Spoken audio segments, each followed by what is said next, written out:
Is going on, everybody? Welcome to Logical, Plausible, Probable. Gonna do some crazy stuff tonight.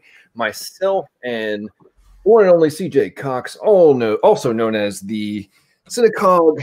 We're going to be discussing, is Trump good for conservatism? So for all of you who are used to, on my stream usually being much more about different topics, let's just say, this should be a fun one, and it's actually one of my my personal side passions. Professionally, I've actually done some stuff in politics, and so these kind of conversations are always fun to have. And for those of you who think that somehow CJ is actually some hardcore leftist progressive, he is actually not. So this might actually have some interesting dialogue between the two of us, because we'll actually be discussing things from hopefully an intellectual level and not just spewing a bunch of random talking points like the usual conversations we hear about politics on YouTube, CNN, MSNBC, and all of the others in between. So CJ, thanks so much for having this great idea earlier and being willing to do it on the fly. Go ahead and tell us about yourself. Let the audience know who you are. Shout out your channel, and what kind of sparked your interest in having this debate. Actually, I think would be interesting to kind of get things kicked off. Yeah, absolutely. So, yeah, and thank you very much for having me here on the channel. And obviously, pretty short notice for you as well. So thanks for that. So I run the Synagogue YouTube channel. To give you guys a brief background there. Basically, all we do there is just talk about Christian apologetics on my Unapologetics podcast or show or whatever you call these things that we do on YouTube. And then also I have the Watchdog, which discusses politics and news and stuff like that. So in the future, I plan to have some history videos and some philosophy videos and stuff like that. I kind of need to wait until I have more time for that kind of stuff, but nonetheless, so that's basically what I have going on there. If anybody wants to check it out, that is, again, the Synagogue. Nonetheless, my interest in this particular debate, so I consider myself to be somewhat of an ideological purist when it comes to what would you call this? I guess conservatism, constitutionalism is really the word I guess I like to use more. And there's very few politicians, I'll be honest, who pass my personal threshold of truly conservative. Trump less so than others because of, I think, a couple of missing big city Democrat things that carry over with him that didn't necessarily carry over with others, and I'll obviously get into more detail with that. And I also think that while it's certainly a overplayed thing and overplayed in relatively stupid ways, if we're being completely frank, because most people who talk about Trump's personality don't actually have substance. I do think Trump's personality is problematic for other reasons. I won't spoil my argument, so I'll let you know what those are. But to make a long story short, I think it makes certain things that conservatives used to do very well very difficult. And yeah, so it's one of those things where it's like I would like to see a return to old-fashioned constitutionalism, Ron Paulian kind of conservatism in the Republican Party. And to be frank, I am a little bit of a cynic on this as well. And to just kind of let the audience know, I don't present actually another option in this particular debate, right? I'm not saying go vote for Biden, because that would be a stupid idea. Right. And none of the third-party candidates in this particular cycle are worth anything at all, nor could they win. I am somewhat cynical in the sense that I think that there was a bed made in 2016, and we're in this for the long haul as a result. So I'm not here to convince anybody not to vote for Donald Trump or anything like that. I just think that basically it was sort of a net negative for the conservative movement, and I aim to explain, of course, why. Well, I look forward to this. This should be a fun conversation. So for anybody who has not already subbed to CJ's channel, I just put the link in the description. So if you want to go check him out, go over there and make sure you get subbed and get ready for some fun. And I tell you what, folks, I'm looking forward to this, because just from those brief words shared by CJ, he is embodying part of what I'm going to be addressing in my opening statement. So this should be this should be fun. So, man, if you're ready to rock and roll, I know I'm taking the affirmative.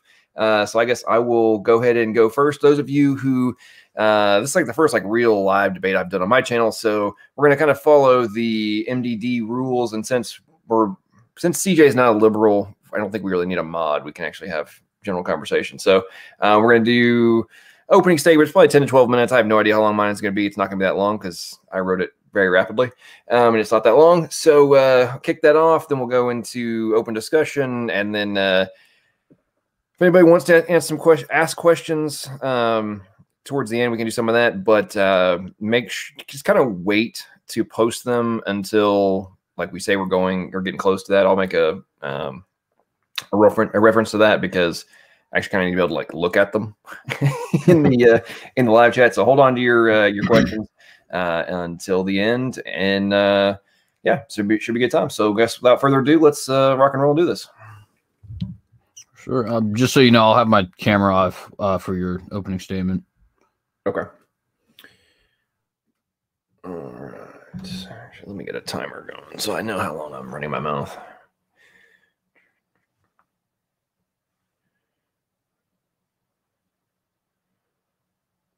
All right.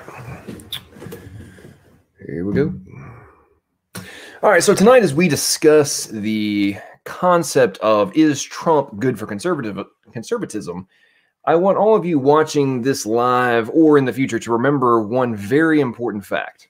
And this is whether you like Trump personally or not, and his personality and all that comes with that. That should have zero bearing on his being a positive or negative from the macro view of conservatism. For to dismiss the actions of a leader under the influence of your feelings rather than through logical analysis makes you nothing but a political pawn who can be swayed and to help perpetuate the corruption that plagues us all right now. I'm not suggesting this is the CJ's position. I'm talking about from a macro view and more of a direct jab at the rhinos and the never Trumpers. In fact, I'm going to go so far as to blame the inaction of those who have called themselves conservatives while being spineless, holier-than-thou hypocrites, which led to a personality like Trump being a necessity rather than optimal in terms of the quote-unquote traditional statesmanship that was needed in order to save the republic. But that said, what is Trump? You know, he is portrayed by the media as this horribly crass individual, mocked by the pundits and railed against by all the rhinos and the never Trumpers. However, I would argue the only reason his style is viewed as so objectionable is that for the last 30 years, we've had nothing but flowery speeches from corrupt cowards who are, as Trump says, all talk and no action. Well, they have taken action, but only to enrich themselves at our expense, seize our liberties, and make conscious efforts to destroy the American dream. I think that is on full display with what's going on right now with the unveiling of the Joe and Hunter Biden scandal and all of the different underlying threads that connect to all over DC and literally the globe on a political level. But now for the topic at hand, and is Trump good for conservatism? I would argue that it is. In 2015, we stood on the edge of an abyss as a civilization. You know, we had a bunch of politicians with no guts and willingness to rise up and say, this far, no farther, the line is here. We shall not go quietly into socialism and tyranny. No, we had a bunch of cowards who claimed to be conservatives, but for decades have and had done nothing. Not only have they failed to counter the daily onslaught of progressives, they compromised over and over and over again until now what is considered quote-unquote conservative is further left in many ways than Democrat positions were back in the 1990s, let alone the 1950s. Then we have a man with more to lose than gain, Donald J. Trump, who looked at the field and as a patriot, a pragmatist, and someone who was old enough to have observed both the pinnacle and the slow decline of America, said he would answer the call to defend truth, justice, and the American way. So now I ask you, what is America built on? Is it grit, determination, individualism, patriotism, building communities, having self-confidence, and striving to provide a better opportunity for the next generation?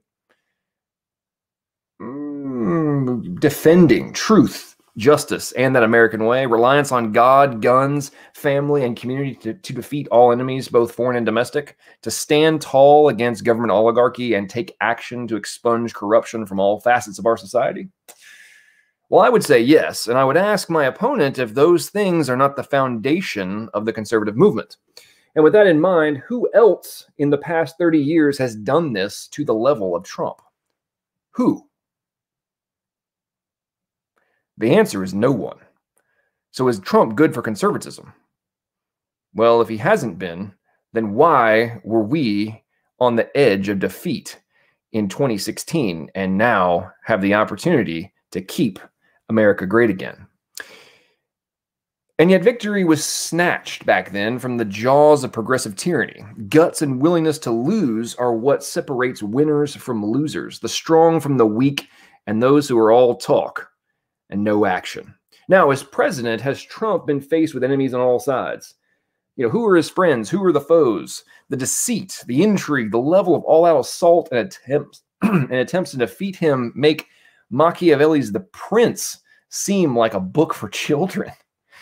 And yet, in spite of this, in spite of activist judges attempting to block all reduction in government overreach, all attempts to defend our borders, to protect our economy, and to drain the swamp, in spite of almost all traditional and social media outlets conspiring to censor him and to prevent real change, has Trump surrendered on the core principles?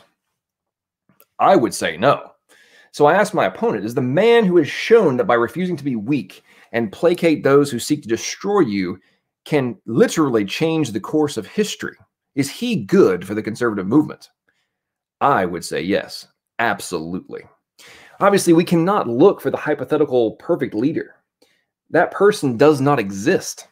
Politicians attempt to project this image and to take advantage of the uninformed sheep that are too stupid or lazy to see through their facades. Now, with Trump, what you see is what you get. He says what he means, and more importantly, does what he says. Outside of politics, what about that type of leadership is not exactly what we look for? Well, I can tell you from personal experience that in business and pretty much every other facet of leadership I've ever been involved in, the simple answer is that is exactly what you were looking for. And ironically, before he became president, he was considered that. Now, when he brought the style and the moves and the positions and the thought process to politics, somehow what was considered great leadership is now considered the antithesis. Interesting. What Trump says is portrayed by the media and the holier-than-thou never-Trumpers and the rhinos and the hyper-conservatives to be so crass, to be horrible and evil. Well, ironically, it's really no different than what almost every single person who will ever watch this video has said at some point in their lives, and many of you have thought similar things today, perhaps even while listening to my voice. So in closing, as we dialogue about this subject tonight, obviously we can get into the specifics of what he has done, what could have been done better, differently, and so on. And do I agree with all of his actions? Of course not. Do I think he didn't go far enough on some? Absolutely. But that has nothing to do with the subject at hand, which is the macro view. From the macro view, has Trump given life to the conservative movement? And the answer to that is yes. Has he inspired a whole generation of youth to face the opposition and to give no quarter, to refuse to yield to baseless accusations and attempts to force compromise in order to achieve objectives that are the polar opposite of your opponent? Well, I would say that given the fact the evidence is at hand, that we have active movement on the right to reach out to minority communities, to different groups that had been completely and utterly abandoned and considered lost by even the Tea Party movement of not that long ago. They had surrendered the African-American vote, the Hispanic vote, every other minority identity politics group that had been attacked and conquered by the left. They had surrendered, but not Trump. And now, as we face what will ultimately, in my opinion, go down as the most diabolical and influential and significant election in the history of the United States, and potentially a paradigm-shifting moment in the history of the world, we can rise to the occasion and follow someone who has given no quarter, who has risen to the occasion and faced down all enemies, both foreign and domestic.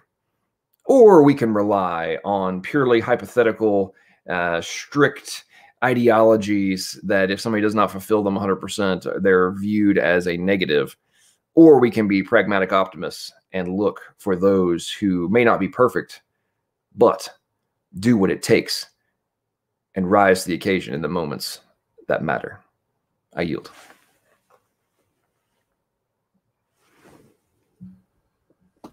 All righty. Well, so just to be clear for the audience, I won't be directly responding to what John just said as far as the the opening. I'll be responding to that in our back and forth, and I'm going to use this time to make my own point, and then obviously use the like I said, back and forth time for the rebuttal. So, the question, is Trump good for conservatism, is a very interesting one to me personally, because as somebody who has often found myself arguing with conservatives for most of my life, this is not actually so much of a different question as it was back when Bush was president or back when Mitt Romney was running. Some of the reasons may certainly be different, but this has been something that people of my ilk, shall we say, have been long complaining about for some time. The lack of solid conservative leadership. One thing I will say, directly addressing something that Maddox had said in his opening statement, is that I actually agree that the Republican Party, or as I like to refer to them, the Republican Party, as it was termed by Jesse Ventura, who said the Democrats and Republicans, I happen to agree, they're basically gangs, but nonetheless, is full, for the most part, of people who are not truly conservatives, people who are lifelong bribe takers, people who are absolutely evil to their core. They're greedy. They have absolutely no care for the American people whatsoever.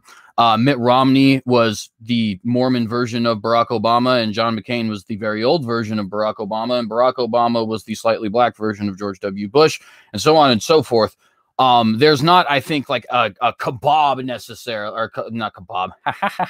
That's funny. I'm going to just, basically a group, right? There's not a whole, group necessarily, I think, of people going out, sacrificing goats per se, although there's some weird stuff in like Bohemian Grove and stuff like that that people could certainly look into. But there is certainly an elite class, if you will, of people who come from families of lifelong politicians who have basically lucked their way into getting their local Senate office, and then eventually made it to the Senate office for their state, or maybe they just left their high cushy position as the first lady to become the senator in a district they didn't even live in. Not that I'm talking about anybody in particular, but Hillary Clinton. So on and so forth. And obviously she's not a conservative, but you get the idea, right? George W. Bush was third generation. Mitt Romney, second generation politicians. These guys have all been in the whole. These guys have all been in the whole, whatever you would call this, I guess, brouhaha for quite some time, right? However, just because somebody happens to be against those people does not actually necessarily mean that they are good. Now, I will again reiterate that what I am going to provide to you guys today is rather cynical and incredibly fatalistic. I don't think there's a solution to the problems which I aim to raise today. I do think that there was a way to avoid it. I think that way is long gone. At this point in time, I think that the Republican Party and indeed the conservative movement has gone so far to what Americans would traditionally consider to be the left that it actually is not salvageable anymore. And there are multiple reasons I believe that. And there are also other things associated with Donald Trump that I think will forever change politics. So let's address what I consider to be the three different pillars, if you will, of conservatism. What does it mean to be a conservative? Well, the first one and most obvious one, as far as it pertains to Trump, is social conservatism. Is Trump socially a conservative? Well, that's obviously hilarious, right? And we won't spend too much time on this because we all probably agree that it's hilarious. He's thrice married, serial philanderer, somebody who's been associated with things like, gambling and strip clubs and beauty pageants and all that other kind of stuff. He's a celebrity. He's from New York, former big city Democrat, all that kind of stuff, right? So clearly that's not actually something that we would actually have much of a disagreement with, I would assume, at least. In fact, more often than not, a lot of Trump supporters tend to say, yeah, but they'll explain away that by either saying the alternative, or we're looking for a president, not a pastor, or perhaps some people will argue that he's changed, so on and so forth. There's numerous different reasons why people will argue against that. Now, it's one thing for us to actually make the claim that he's not a social conservative. It is a completely different thing for us to actually accurately articulate what exactly that means.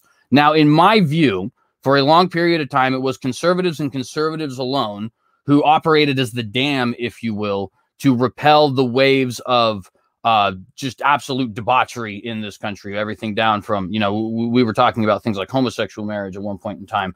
We are now actually discussing things like cuties and WAP and Cardi B and stuff like that right now. Is that Trump's fault? No, that's not what I'm saying. What I am saying, though, is Trump is a very clear and obvious sore that is showing us a symptom of a greater problem, namely that conservatism has actually forfeited its position as the dam that kept out all of the moral debauchery. If Kamala Harris were to be asked today some sort of a question about how she got into politics, which, as is very well known, was her sleeping with a married man so that he could very corruptly appoint her as the district attorney for his area, or maybe it was the city attorney. I guess I'm not 100% sure the exact position.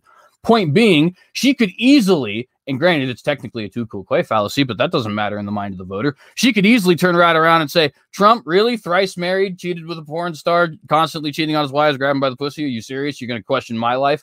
And the thing is she would be 100% right. Now, I happen to think Donald Trump operates as a dual exposure. Being somebody who believes in God, I think God has orchestrated Donald Trump to literally expose the United States, both the right and left, for what they truly are. I think the right is, for the most part, not actually concerned with what was truly considered to be conservatism for a long period of time, but is actually a lot more concerned with, I think, what we considered a flashy 80s style capitalism that relies primarily on a lot of quote unquote success, but not a lot of substance behind that success. Right. And of course, Milton Friedman and Thomas Sowell and numerous other economists have talked about how you can have periods of time that appear to be very successful from a prosperity standpoint, but they end up inevitably leading to bubbles. Those bubbles pop, the economy collapses, the debt increases, so on and so forth, which I'm getting a little bit ahead of myself. But the point being that, to get back to the point about this first reason, right, him not being socially conservative, Trump is sort of the perfect example of conservatives giving up that moral high ground. 81% evangelical vote will never go away. Democrats will always remember that, even if it's a too cool Quay argument, right? And that's not something the Republicans are going to get back, in my opinion, barring some sort of what I would at least term personally as a miracle. Maybe it wouldn't literally be a miracle, but a huge change in the way that our society is currently going, right? We see that he has been somebody who accepts homosexuality, so that's obviously just done away with. The big one that he is considered to be actually on our side socially with is the pro-life argument. But to be perfectly frank with you, there's been virtually nothing done on the pro-life side that actually really matters. And I'll get to that in a little second. But the point being that Trump, in my opinion, encapsulates what was done before him. It's not necessarily his fault, but the point is he perfectly encapsulates this lack of protection that the United States now currently has from moral debauchery, because he himself is morally debased, and yet he is the hierarch of what was considered to be the protection and the hedge against that moral debauchery. The second thing we would ask is he politically conservative? Well, conservatism usually, and I assume that you would probably agree, but just in case you don't, go ahead and correct me when we go back and forth, right? But conservatism is defined primarily by small government and high respect for the Constitution. Also, typically a high level of patriotism, though that's not necessarily required. It's usually a given. Most conservatives are patriots, right? And for the most part, all the other things we tend to talk about tend to fit into that.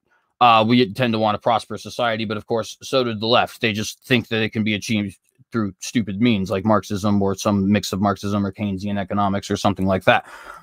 Point being, so are his policies actually conservative? Do they show us a level of respect for the Constitution, small levels of spending, small government, so on and so forth? Well, the answer is obviously no.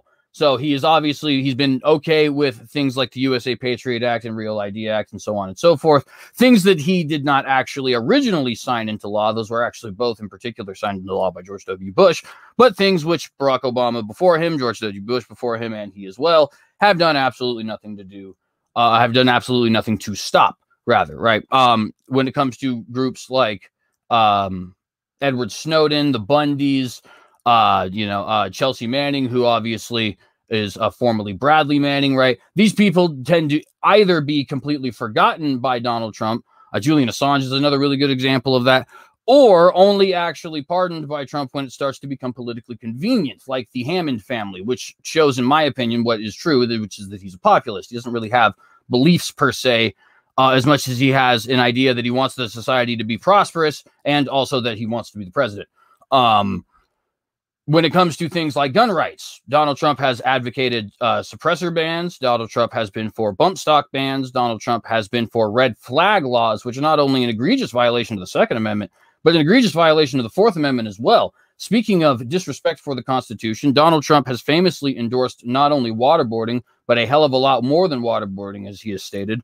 Numerous people consider waterboarding to be torture, numerous experts, I would point out. And a hell of a lot worse than waterboarding is definitely an outright endorsement of torture. The Constitution very clearly states we are not to have cruel and unusual punishment, so on and so forth, right? So we see a pattern of, and by the way, this isn't unique to Donald Trump, Mitt Romney, George W. Bush, so on and so forth, but a pattern of disrespect for the United States Constitution. Another perfect example of this, when we saw Syria bombed with a very impressive display, by the way. I'm not going to pretend that dropping 50 Tomahawk missiles overnight on somebody was not impressive. However, according to the definition set up by the Constitution, not necessarily a colloquial definition, not necessarily a dictionary definition, but the definition that our founders would have used, that was tyrannical on Donald Trump's part. Why? Because he did not ask the Congress for a declaration of war or to move any troops. In fact, there has been no declaration of war since World War II. Once again, his predecessors are fully guilty of this, Clinton, Obama, Bush. This has not been something that's changed. However, these quote-unquote forever wars are actually not constitutionally defined as wars. You can't legally call them wars. Donald Trump is just as guilty as that as anybody else. And in fact, if one actually looks at what he did objectively, he sent 50 Tomahawk missiles on a foreign nation, at least according to his son, on the whims of his daughter, at least partially, right? Now, his son could be wrong about that, and that could only be a partial point if his son is not wrong about that. However, point is, Eric Trump said that it was basically, at least partially, on the whims of Ivanka Trump and her feelings that Donald Trump decided to send 50 Tomahawk missiles onto a foreign nation, which is an egregious violation of the Constitution. And like I said, so on and so forth with this pattern of disrespect for the United States Constitution. And just because I'm limited on time, I'll move on. The last thing I would say is fiscally conservative. Do we have any evidence that Donald Trump is fiscally conservative? Well, that is absolutely hilarious, in my opinion. Now, there were people who were fiscally conservative in the past. That seems to be something that is completely and totally dead in the Republican Party. I think the last truly fiscally conservative Republican that I remember was Ron Paul, who retired after the 2012 election cycle when he failed to get the presidential nomination.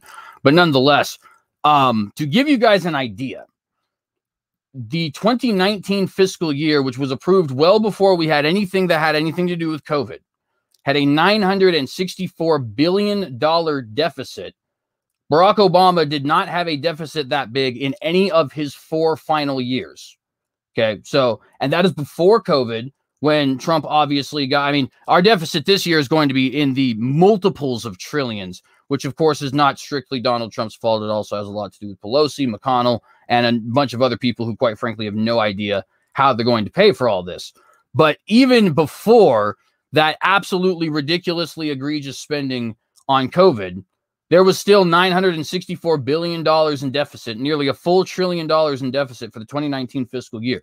That is the exact opposite of fiscally conservative. Donald Trump has done absolutely nothing to bring down the debt. In fact, if anything, he's made it worse because of the fact that he is not willing to actually go toe-to-toe with China. What he does with China ends up costing us more money.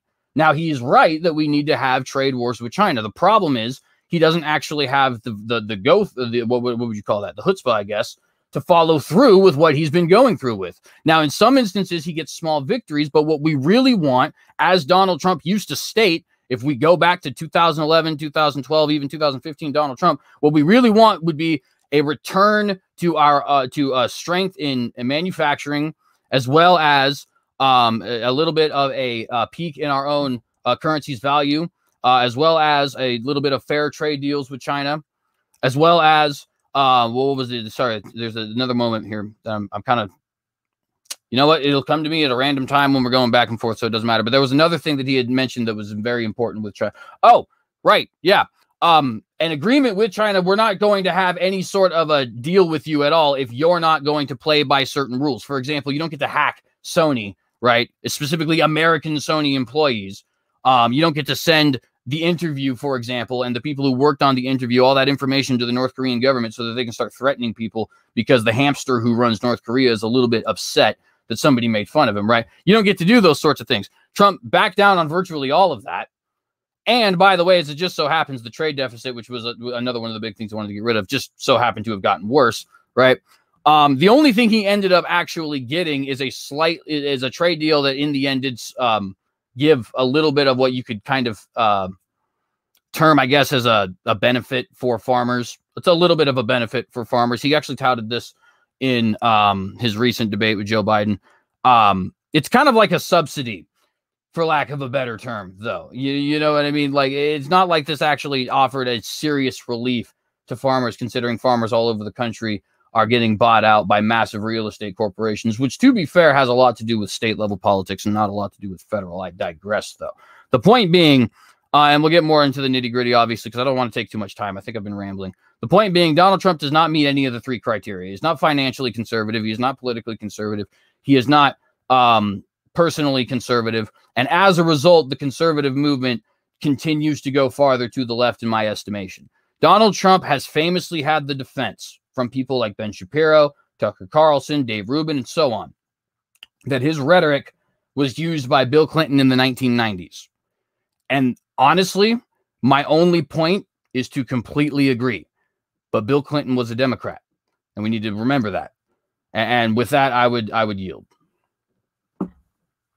Well, thanks, man. That was a good exposition, and by the way, everybody, make sure you go and check out CJ's channel. I got the link in the description, and for anybody who wants to do Q&A afterwards, save your questions, write them down somewhere, type them up, get them ready. Do not post them in live chat until we are way closer to the end, because there's no mod, nobody's paying attention. I'm not going to be paying attention to live chat and grabbing your questions, so save them for the end. So let's get into open discussion. So I don't disagree with you that Trump is not the ideal embodiment of the traditional conservative. I agree with you. He is not. The point I'm making is that of all the people who have been portrayed as and claimed to be that persona, they did literally nothing. And in the context, but to address your specific points, the China issue, I think you're looking way too short term. I mean, when you look at things like from the 80s, for example, this applies both to taxes, tax revenue, and deficits, and both from a federal perspective as well as a trade perspective. In the Reagan's tax cuts that went into effect 1982, and then there was a spike in deficits, a reduction in tax revenue, and then by the time he left office, tax revenue had literally doubled. But it took time for that to kick in. I think we were prior to COVID, we were getting ready to hit that spike.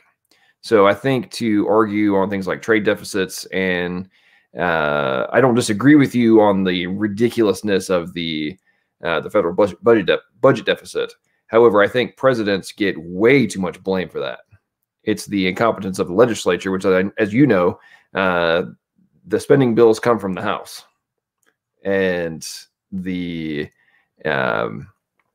so I think to apply all the blame to him, say he's not conservative enough because of a Democrat-controlled House, especially in this past 2 years, I don't know if that's necessarily fair because we got a bunch of idiots both sides. McConnell's a freaking coward, and so there's a lot of the point I was making in my opening statement, just to kind of put all my ramble here into context to turn back over to you, is all of the problems that you were listing were exponentially more difficult to counter when literally the people who claim to be your friends are your enemy. And I mean, I can't think of anyone in the history of the United States for sure who has had to deal with more backstabbing enemies than Donald J. Trump. Would you agree with that? So I absolutely would, but I would remind both you and the audience that it wasn't actually only Trump who was on the outside. It ended up being primarily Trump. The Republican Party actually had a little bit of a crisis in 2016, if we remember, because on one end you had Donald Trump, who a lot of people thought he was a kind of like a Democrat spy or whatever you would call it, mole, I guess is the better word, right?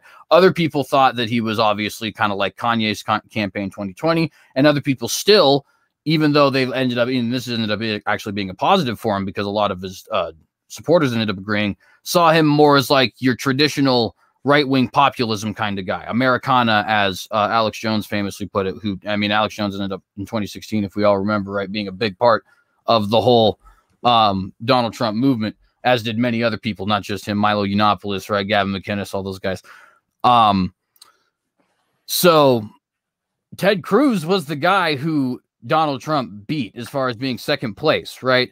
And if you recall, John Kasich and Jeb Bush and Mitch McConnell and all these guys were sitting there, metaphorically sweating bullets, because it was like, really, Trump or Cruz? Not a single establishment guy in there, because Cruz was the firebrand constitutional Republican. I'm going to pardon Edward Snowden, and also we should prosecute people from Guantanamo Bay kind of conservative, right?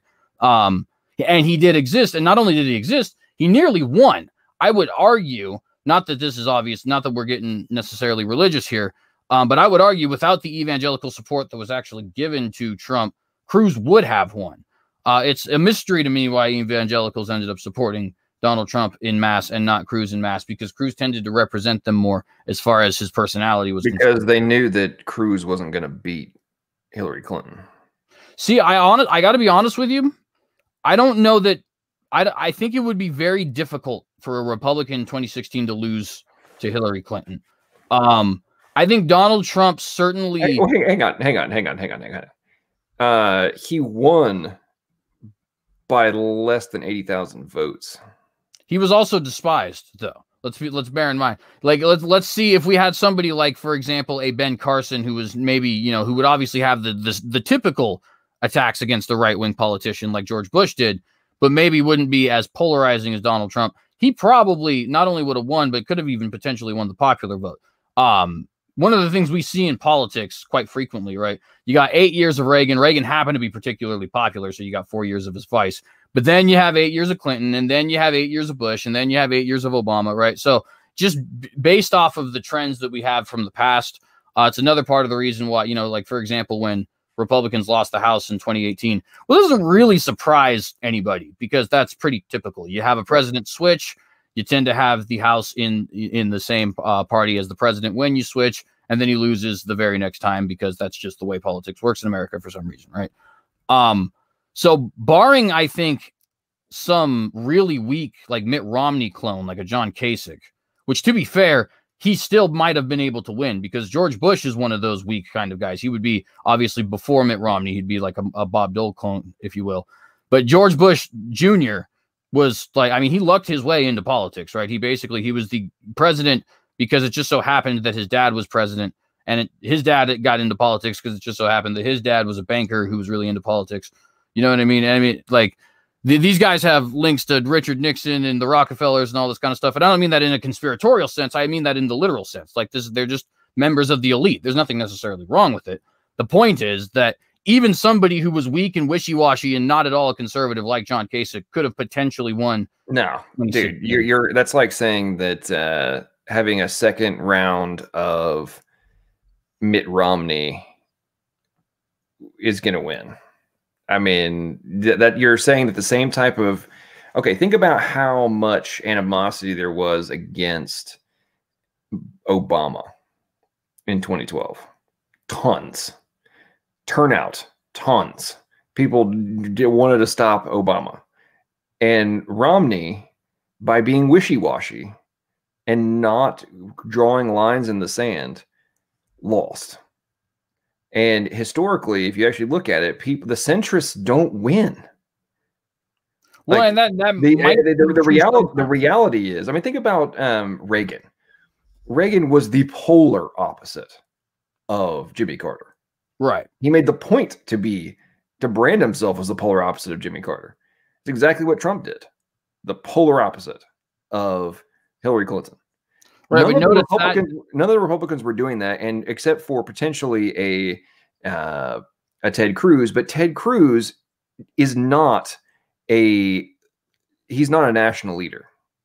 Ted Cruz, I know he hates this and he talks about it, he refuses, he doesn't want to have this.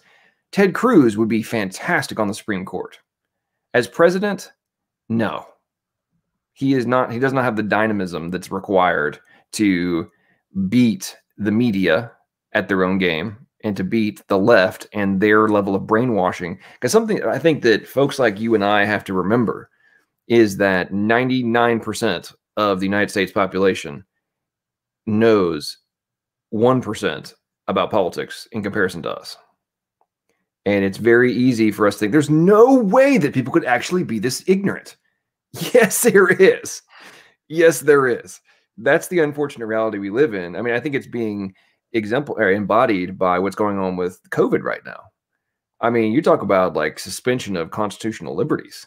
I mean, people are willfully surrendering. And then when they're told it's violating the Constitution, it's like, well, it's okay. Like, or they don't even realize they have the right to argue against, you know, these unlawful orders. And so anyway, the point I'm making in all this is, and this goes back to the topic at hand of, is Trump good for conservatism? I don't argue that he is the paradigm pinnacle of what we would want as a quote unquote true conservative. The point I'm making is that he, from a macro view, gives evidence to the conservative movement that, hey, we can win. Even without taking every, piece of the puzzle. Somebody who's, I mean, Trump is vilified by the media and every talking head out there, including John Kasich, who's endorsing Joe Biden. Right. That he's a right wing. Trump is being branded as the most hardcore right wing of all time, which we know he is not. Right. Exactly. He's not even. In fact, I would argue, just to be clear, one of my criticisms of Trump, I mean, obviously that's what we're talking about today, right? I don't think he's right wing enough. You know what I mean? Like, it's clearly not the case that Donald Trump is a hardcore right winger or a fascist. I would argue, obviously, that, as I've kind of already hinted to, I do think he's a statist, but I think that everybody in the higher ups at this point is a statist. I think that statism is sort of the default, both for the voting populace for the most part and for the people who run, for office. And I think it's because it's the default of the voting populace. Obviously, they're going to vote for what they want. I would have to say that in context of Trump, I mean, in terms of battling the state concept, I mean, the fact of the matter is he has reduced a ridiculous amount of government regulation. Like, that is a fact. And, I'll give credit. And ultimately, where I'm going with this too is in the overall context of, like, do I agree with him? And do I think he's like a pure social conservative? Of course I don't. Do I think he's a fiscal conservative in the manner in which I would like? Absolutely not. I wish he would have vetoed everything and just, called all the bluffs and said, forget you guys. I think you also have to remember from a pragmatic perspective, right? Like, the level of corruption is to such a degree that it's on which battlefront do I fight first, right? I'm talking about in first term. And I think in the context of what we observed through the activist judges and all of the stuffed courts of, liberal activist judge stuffed courts across the United States, I mean, the level of judge hunting that went on, and somehow their injunctions being recognized on national levels rather than their districts. I mean, what the hell is that? Number one. Right. But secondarily, when you think about the level of obstruction that's having to be countered, I mean, you can't expect somebody who, short of being tyrannical, right? Short of violating all constitutional limitations, can't do all the things that the conservative would love for him to be able to do. And that's why I say, in the context of, do I think that he is good from the macro level? Absolutely. It's like, what do you expect from the man in the context of right now? If it was the 1980s, totally different dynamic, right? Because society was totally different. I'm talking politically. It was way different. Heck, it was. How old are you, CJ? I'm 22, actually. You're 22. Okay, so I'm 36. So I'm old enough to remember and to have observed like the utter collapse that has occurred in my adult life. And like, I moved back to the States from England the day after my 18th birthday. So from 18 till now, I have been in the United States, like living, even though I'm American. And I've watched it. Like, I joke about this, but the slow boiling frog versus, the frog being dropped in the boiling water. Right. Like, I felt like the frog dropped in the boiling water, and I've watched this degradation going on, and I recognize the level of accelerated difference that's happened. I mean, whether it be identity politics, racial issues, left-right divisions, fiscal irresponsibility. I mean, for example, when Obama took office, the federal budget was $2.7 trillion. By the time he left, it was 4.3. I mean, it's insanity when you think about that in the context of like, oh, well, it's just not that much. Oh yeah, there's only 6 countries on this planet with a GDP greater than 1 trillion. So when you really start to put these things into context, like, the level of corruption is so mammoth. I mean, the premise of even being able to take it on and having the proverbial C.O. Jones to try, to me, gives you like gigantic leeway. Like, I don't agree with everything that you do, but holy crap, you had the backbone to try. Like, we got to give the man some serious credit for doing that. You see where I'm coming from on that? Well, yeah, absolutely. And believe me, I understand why people admire Donald Trump. And, I would even say there's a lot of things about Donald Trump that I personally admire. One thing that, shockingly enough, now this is old news because right around 2017, all of a sudden, Bernie Sanders changed his tune on this. But shockingly enough, Donald Trump, Bernie Sanders, and I would all actually have the same opinion originally, at least when it came to 2016, on trade and protectionism and tariffs and things like that. And chances are you probably agree too. Believe it or not, Bernie was very conservative on that issue before 2016. Pat Buchanan obviously was the one who popularized a lot of this stuff back in the 90s when he tried to unseat Bush Senior in 92. Or repopularized, I should say, because it was the traditional conservative opinion, 50, 60 years prior. And I agree with Trump a lot on that. And a lot of people don't actually have the willingness to say stuff like that. And there's even some people who I think are more conservative than Trump, like, for example, Rand Paul, Ron Paul's son, who I think his trade opinions are incredibly naive. They're horribly naive. The whole free trade libertarian thing, I think, is just, you live in a fantasy world. And I've lived in that fantasy world. So I say that with a little bit of, tongue-in-cheek sarcasm and care for these guys. But I do think, like, that's just not the way the world works. You know what I mean? That said, though, the things that Trump fails on, I think, make it to where there's virtually no difference between him and his predecessors. I won't say him and the people trying to unseat him now, because the left took some sort of a crazy pill right around 2016 that it's just, we all thought that Hillary Clinton was bad, but there's no, it really wouldn't matter, I guess, if it was Joe Biden or anyone else. But the left in general, 2020 is something that we really haven't seen since like 1860 territory. But when you in comparison to his predecessors, it's either he fails at the places that make it irrelevant, or he fails at places that make it so conservatism will in the end have a net negative. So let me give 2 examples for each one. So the first one is budget. Now, obviously, Trump doesn't have to sit there and veto absolutely everything, although there are some people who said they would. Ron Paul, and I think he probably was telling the truth, considering the fact that he in Congress voted no on almost every single bill over his 20-year tenure. You know what I mean? So he probably would be that guy to veto until he got his way. There's very few Ron Pauls. Understand that.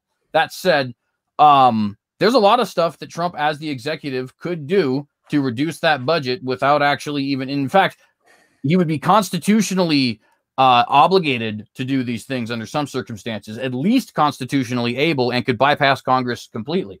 For example, getting rid of, say, the Department of Homeland Security. That might sound like kind of a crazy thing for a lot of people, but that was actually a conservative opinion for a very long period of time. George Bush was somewhat of an oddball for endorsing something like the Secretary of Homeland Security, because in reality, the Secretary of Homeland Security could be renamed to the Department could be renamed the Department of Redundancy Department, because quite frankly, the Homeland Security and Defense are the exact same thing. We have a military. It already accomplishes that task, right? That in and of itself is like something like $200 billion, I think, at its height. I don't know if it's necessarily that big now, because it goes and fluctuates between how much money we get to it. At the time Ron Paul was suggesting getting rid of it, it was about that much, but that was back in 2008. Quick interjection. There's actually the Government Accountability Office, actually part of their audit every year actually includes duplicate agencies. And the last time I looked was back in 2016. And at the time, there were 284 duplicate agencies. They were deemed duplicate by the Government Accountability Office. Sorry, go ahead. I was going to say, in context of spending, and this is one of the things in context of, and this is where Congress comes back into play, of they keep funding these things, even though they had this report every year, and it keeps getting bigger and bigger. But the irony of ironies, when I looked at it back in 2016, the average budget per agency was $2 billion. So you do some extraordinarily basic math, and you're at what, 558 or whatever it is, or sorry, what did I say, 284? Yeah, 558. $68 billion, $500 billion just being spent on duplicate agencies. Now, to put that in context, right now we're spending like 400 and something billion on just an interest on the national debt. So when you really think about this in terms of the levels of gross incompetency that's happening in Washington, D.C., you just have to think about it from that, in that little perspective there. Now, I agree with your point on things like, hey, so he could take these actions, right? I think you also have to remember, like, how many fronts can you take on simultaneously? Well, personally, I think that, don't get me wrong, there's a lot of fronts and there's a lot of ways to take on those fronts, and we're not all going to agree on all of them, because that's just the nature of life. But there are some which I think are non-negotiable for conservatism, and I think those are budget, particularly budget and respect for the Constitution. I wouldn't necessarily throw abortion in there per se. That's a definite one for me, and I think Trump fails on that one. But that isn't necessarily a definite one for conservatism per se, right? I would disagree with you on the abortion one. Not necessarily that it's a. I think it is a conservative position by all, in pretty much every facet. I would disagree with you on Trump not addressing that one. No, well, so let me ask a question, right? And this is the question I have personally been unable to find a satisfactory response to. So now, granted, it's only $1 billion about, right? Give or take, I think 2 or 4 points on that. But nonetheless, roughly $1 billion that we give to Planned Parenthood and groups like it every year in our budget. Not a lot, but it's enough to be, obviously noteworthy. Conservatives have talked about defunding Planned Parenthood for my entire lifetime, at least. I'm not sure how far that got. I know Alan Keyes brought it up in the 1996 election, and he was considered somewhat of a pariah for doing so. So maybe before like maybe right around that time is when that became a conservative talking point day in and day out, rather than just one group of conservatives. But the point is, now, how difficult really would it be to say I'm not going to sign this budget until this is defunded, especially when you have a Republican Senate and a Republican House of Representatives. That's the position Donald Trump found himself in for his first 2 years of presidency. Nothing, right? We could not get Planned Parenthood funded. That's not an investigation. That's not overturning Roe v. Wade, right? That's a very small thing, and especially if you consider, right, if the thing we're fighting here is killing children, right? Not having taxpayer money go to funding the killing of children is like the least we could ask for. You know what I mean? Let alone something like making it. Who was the Speaker of the House at that time? Say it again. Who was Speaker of the House in that 2-year period you're referring to? I believe at that time it was still Paul Ryan, if I'm not mistaken. It was. And who, in context of the actions taken by Trump, right, that he's being blamed for in this context, Paul Ryan will go down in history as the softest, one of the most incompetent Republican speakers of the House in history. Agreed. I mean, they never even brought Obamacare to a vote. I mean, during the time in which you're talking about, when they controlled the Senate, all three branches of government, or not all three the houses and the White House. Right. It shows how I love civics. I'm making sure to not make that mistake that so many liberal, uninformed idiots do. They don't know the separation of powers, the branches of government. They think that the Senate and the House and the White House are the three branches. Forget about the judiciary. The point I'm making is that looking back in hindsight that we're doing right now, I think a lot of people blame Trump for things and kind of forget about, and I remember being pissed at Paul Ryan during that time frame.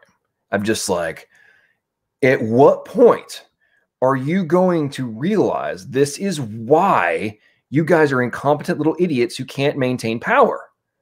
Is because you never do anything. You are, as Trump loves to say, you are all talk, zero action. Even when you don't even have, like, the road is yours, right? And then now Trump for the last 2 years has had a split legislature to deal with, right? And Nancy Pelosi, who is quite arguably one of the most corrupt speakers of the House in history of the United States, right? So it's like, okay, we have a literal paradigm shift that's happened in terms of who is this arguably the second most powerful person in the United States, Nancy Pelosi versus Paul Ryan. But then Trump gets blamed for the incompetence of Paul Ryan. Now, I agree with you in the context of, could he have vetoed everything? Yes. Well, something that Trump did do was he actually refused to allow funding. I forget the law right now, but he refused to allow foreign aid that goes to abortion to be sent. Yeah, the Mexico City policy, they call it. That's kind of a colloquial name, but that's I forget the exact term. Yeah, well, that's the colloquial term. You're right. I forget the exact what it is, but that is action. It's like, okay, would we prefer to have happened, the same action have been taken here in the United States? Yes.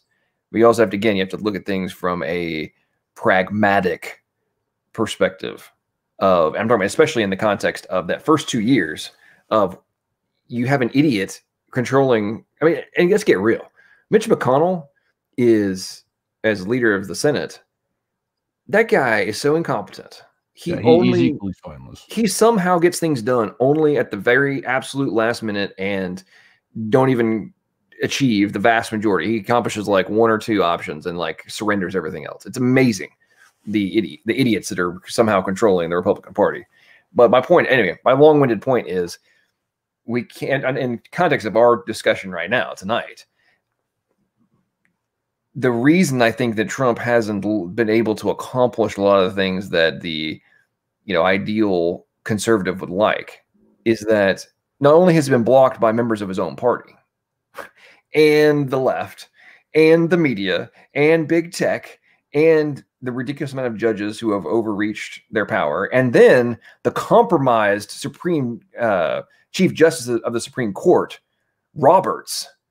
I mean, Roberts is compromised. It is so obvious that man is completely. I'm so grateful, and I'm keeping my fingers crossed that Barrett gets confirmed, because Roberts is going to lean towards the left in the inevitable lawsuits that happen in relation to the election. But the point I'm making is, it's like you've got Trump, who for the first 2 years and even now hasn't been able to confirm all the people to go, his people to go into different agencies and such. It's like, you not only all the people, the enemies I've just listed, you've also got the bureaucracy of all the agencies. I mean, when you have the National Intelligence Director and all those different the intelligence community people who are actively spewing propaganda and taking action against you when you're the president of the United States and you're having to battle your own intelligence community who are attempting to get you impeached. Right. I mean, good Lord. That's why I go back to this whole thing of like, does Trump fulfill all the things? No. But is he something to like, okay, if he can survive all of this, then what the heck have we been doing and not rising to the occasion? See, but I think that kind of goes back a little bit to my point of like, in that example, what ends up being the difference then, right? Because George Bush enacted the Mexico City policy also, right? And, you know, it's interesting. You look at Trump's judge picks. Gorsuch has turned out to be rather disappointing, especially because had you asked me in 2016 to line these three judges up based on their records before they got to the Supreme Court, Gorsuch would have been my favorite. And as it turns out, Gorsuch is actually not always on what I would consider to be an originalist side. I won't necessarily say the right side per se, although that's what I agree it to be. You know what I mean? But like, for example, you take somebody like Amy Coney Barrett. Now, Amy Coney Barrett actually has a lot of very positive qualities about her, for sure. And Amy Coney Barrett, to her credit, is the only one of the three who has definitively said that she has a constitutional issue with Roe v. Wade. Both Kavanaugh and Gorsuch were very wishy-washy. Gorsuch outright said that it is precedent, and as precedent must stand. So Gorsuch just absolutely is not interested in that train, right? However, there's some problems with Amy Coney Barrett that if somebody, I think, had a truly constitutional, truly conservative mindset, that they would cause them to honestly pass her over. Not hate her or anything. She can be in appeals court. But like, for example, Amy Coney Barrett has ruled in favor of forced vaccinations. Now, I'm not anti-vax. Vaccinations are good. You should get your vaccinations. They don't cause autism, etc. Right. However, as an American, I absolutely have the right to not accept a forced vaccination. We're all talking about that right now with things like COVID, right? That's not, and by the way, how ironic that somebody who happens to be a conservative and a darling of the right is put forward and also happens to agree with something like mandatory vaccination. I'm not necessarily going conspiracy. I'm just saying it's weird. And by the way, just really quick, sometimes I do go conspiratorial when I don't necessarily mean a conspiracy. The thing is I do believe God is in control, and I happen to believe that America is doomed. So I honestly think that's where we're going, and I don't think there's necessarily a cabal. I just think that that's the way that the country is going. I apologize, but nonetheless. Well, to address that point there, no, I would agree with you completely. Honestly, I said this when Trump won and we started running, was that Trump is God's temporary timeout before the ultimate collapse of humanity. I mean, the only thing, and this I'm doing it from a historic perspective and a pragmatic, real world standpoint as well, the United States is the only thing that stands between global domination, tyranny, and one world government.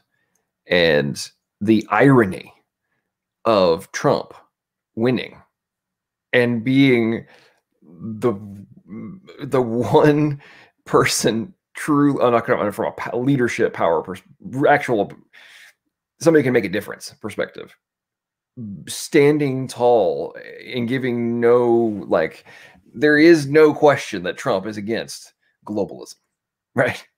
And that's the ultimate irony for me, because I agree with you in context of God being in control, and I do think he was put in that position. I also think that when you look at different things that Trump is doing, I think they're being done in spite of him and his background and things he did, which is why I think there's even more evidence that he was put there on purpose, both to stop things, but also to showcase to those of us who believe where things truly stand. But enough of my long-winded diatribe. Continue. Well, no, that's perfectly all right, though. You know what I mean? And I would like to point out briefly. Actually, you know what? I'm going to finish what I was saying, and then I'll point something out there. But so the point being, with Amy Coney Barrett, right? There's some, from a constitutional perspective, there's some problems with Amy Coney Barrett, and unfortunately, we don't have enough time to talk about them because the left wants to attack her for having the audacity to have children and be a religious woman, right? And the same thing happened to Kavanaugh, by the way. Kavanaugh, fun fact, has ruled in favor of the inability of citizens to actually sue sitting officials in government. That should be terrifying to most people. Now, there were founders who agreed with Kavanaugh on this. I do want to be clear. Those founders were wrong, right? The founders were not gods. That they could be wrong sometimes.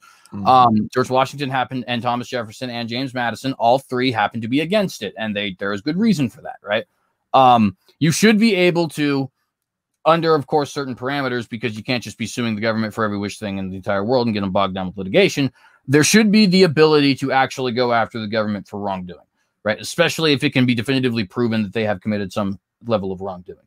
We do this all the time. You can take the government to civil court, right? Sue them for wrongful death or whatever, right? Something along those lines.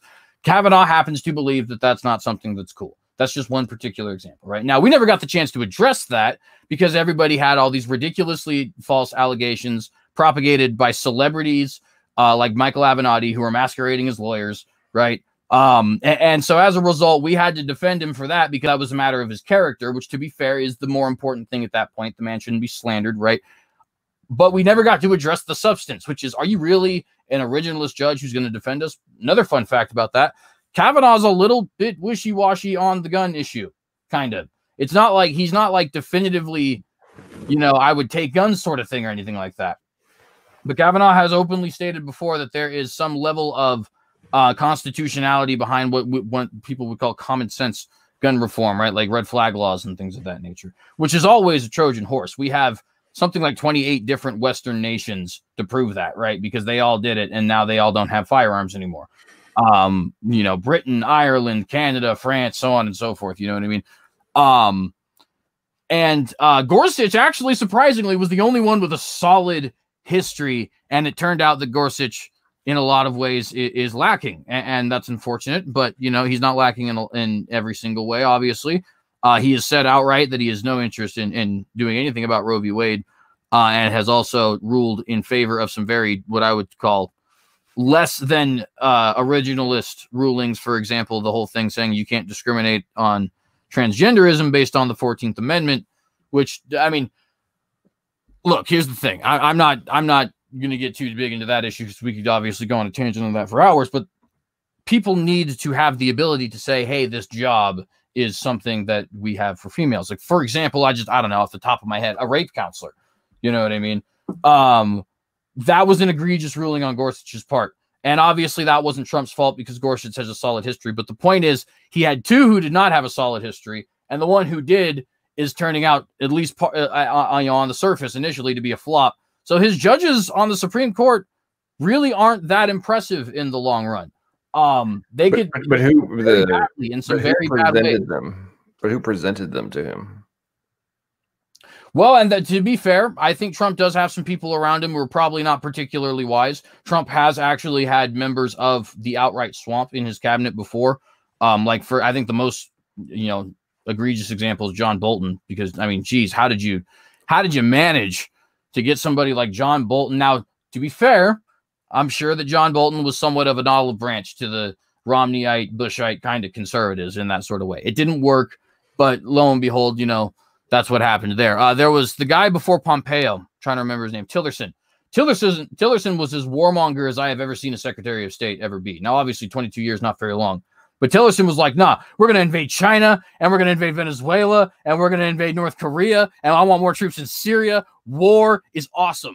You know what I mean? And, that's obviously not something that I'm particularly cool with. Now, to be fair, though, you don't necessarily expect the former CEO of Exxon to be a crazy hawk on that level either. Right. And here's the thing: you also have to remember that Trump's fired a bunch of people too. And however, in context of this conversation, this goes back to my point in my opening statement of Did he go far enough? Has he done everything perfect? No. But that's not the point. The point is that, is he better than Hillary Clinton? Yes.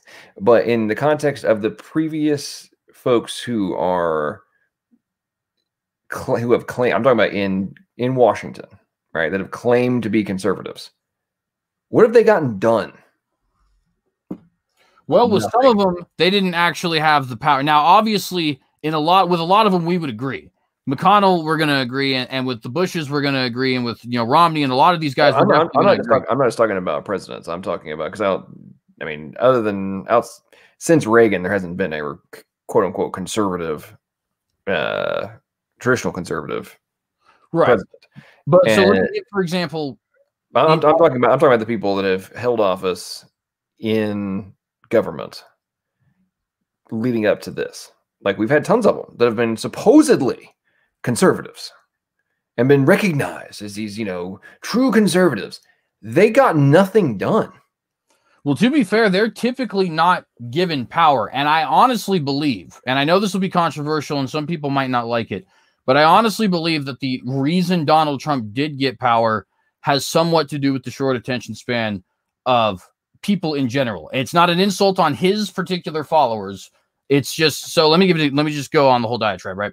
So I could name in each of the elections where there was serious competition in the Republican Party, at least since 1992, somebody who I would trust as good for conservatism who ran for president.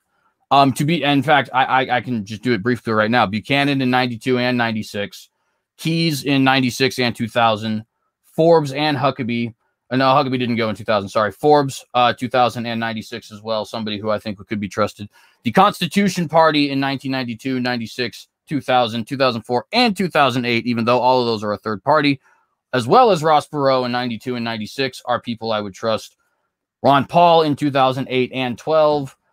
We had Mike Huckabee in 2008, who I would have trusted. Fred Thompson, who I would have trusted, right? There's a lot of people who were genuinely concerned. In fact, Ron Paul, I mean, you want to talk about a guy, who got as much done at least as he could, because being a representative of, District 14 in Texas doesn't give you the greatest amount of power in the world. But we're talking about a guy who consistently voted no on every single increase in spending that was put before him, voted no on every single military action, with the exception of military action against Osama bin Laden after 9/11, because obviously that's justified military action.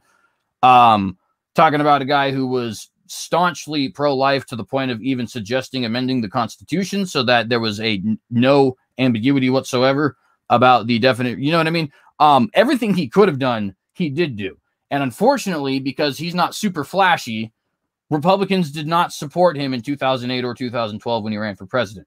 Ted Cruz, honestly, barring a Donald Trump who just happened to be more flashy, probably could have gotten 2016, and he's much of the same. Ted Cruz famously filibustered the Congress because he was saying we literally cannot allow this vote of Obamacare to go through because this is completely egregious. It's tyranny on the American people, medical tyranny, right? For something like 28 hours, something like that, right? Him and Rand Paul and Mike Lee back in 2000, I think 13, maybe 14, had their little trio about, which by the way turned out to be exactly right. They basically predicted the future, but had their trio in Congress where they sat up there and said, hey, don't give any weapons to the Free Syrian Army. They will become terrorists, and those terrorists will become very powerful. And ISIS, of course, the very next year had control of half of Iraq and Syria because those people were right. Rand Paul and Ted Cruz both ran for president in 2016, right? Huckabee also ran again in 2016. The only reason these guys don't win is because they're not flashy. Trump is flashy, and therefore he wins. And honestly, as a result of that, political analysts could have said, and I did before I was a political analyst, as a 17-year-old kid, as soon as Donald Trump ran, told all, and this isn't a brag, honestly, I think it should have been obvious. I told all my friends, he's going to be the next president because nobody has that level of name recognition and loses. Arnold Schwarzenegger, as a Republican, won in California. That is a perfect explanation of my point. You know what I mean? Republicans win in California, but Arnold Schwarzenegger is the freaking Terminator, man. Okay, so I agree with everything you're saying there. I guess the question I would have then, and this goes back to, is Donald Trump good for conservatism from a macro view? What has been shown? If you want a conservative to win, you cannot be Ron Paul. I mean from a campaign perspective, from the delivery perspective, you can't be ridiculously educational.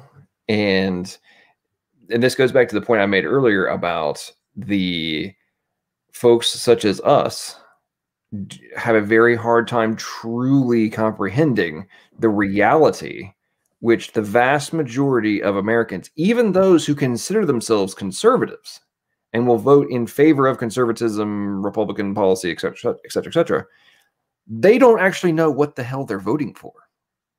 They can't actually have a real dialogue with you in a conversation about it. Now, are there plenty that can? Yes.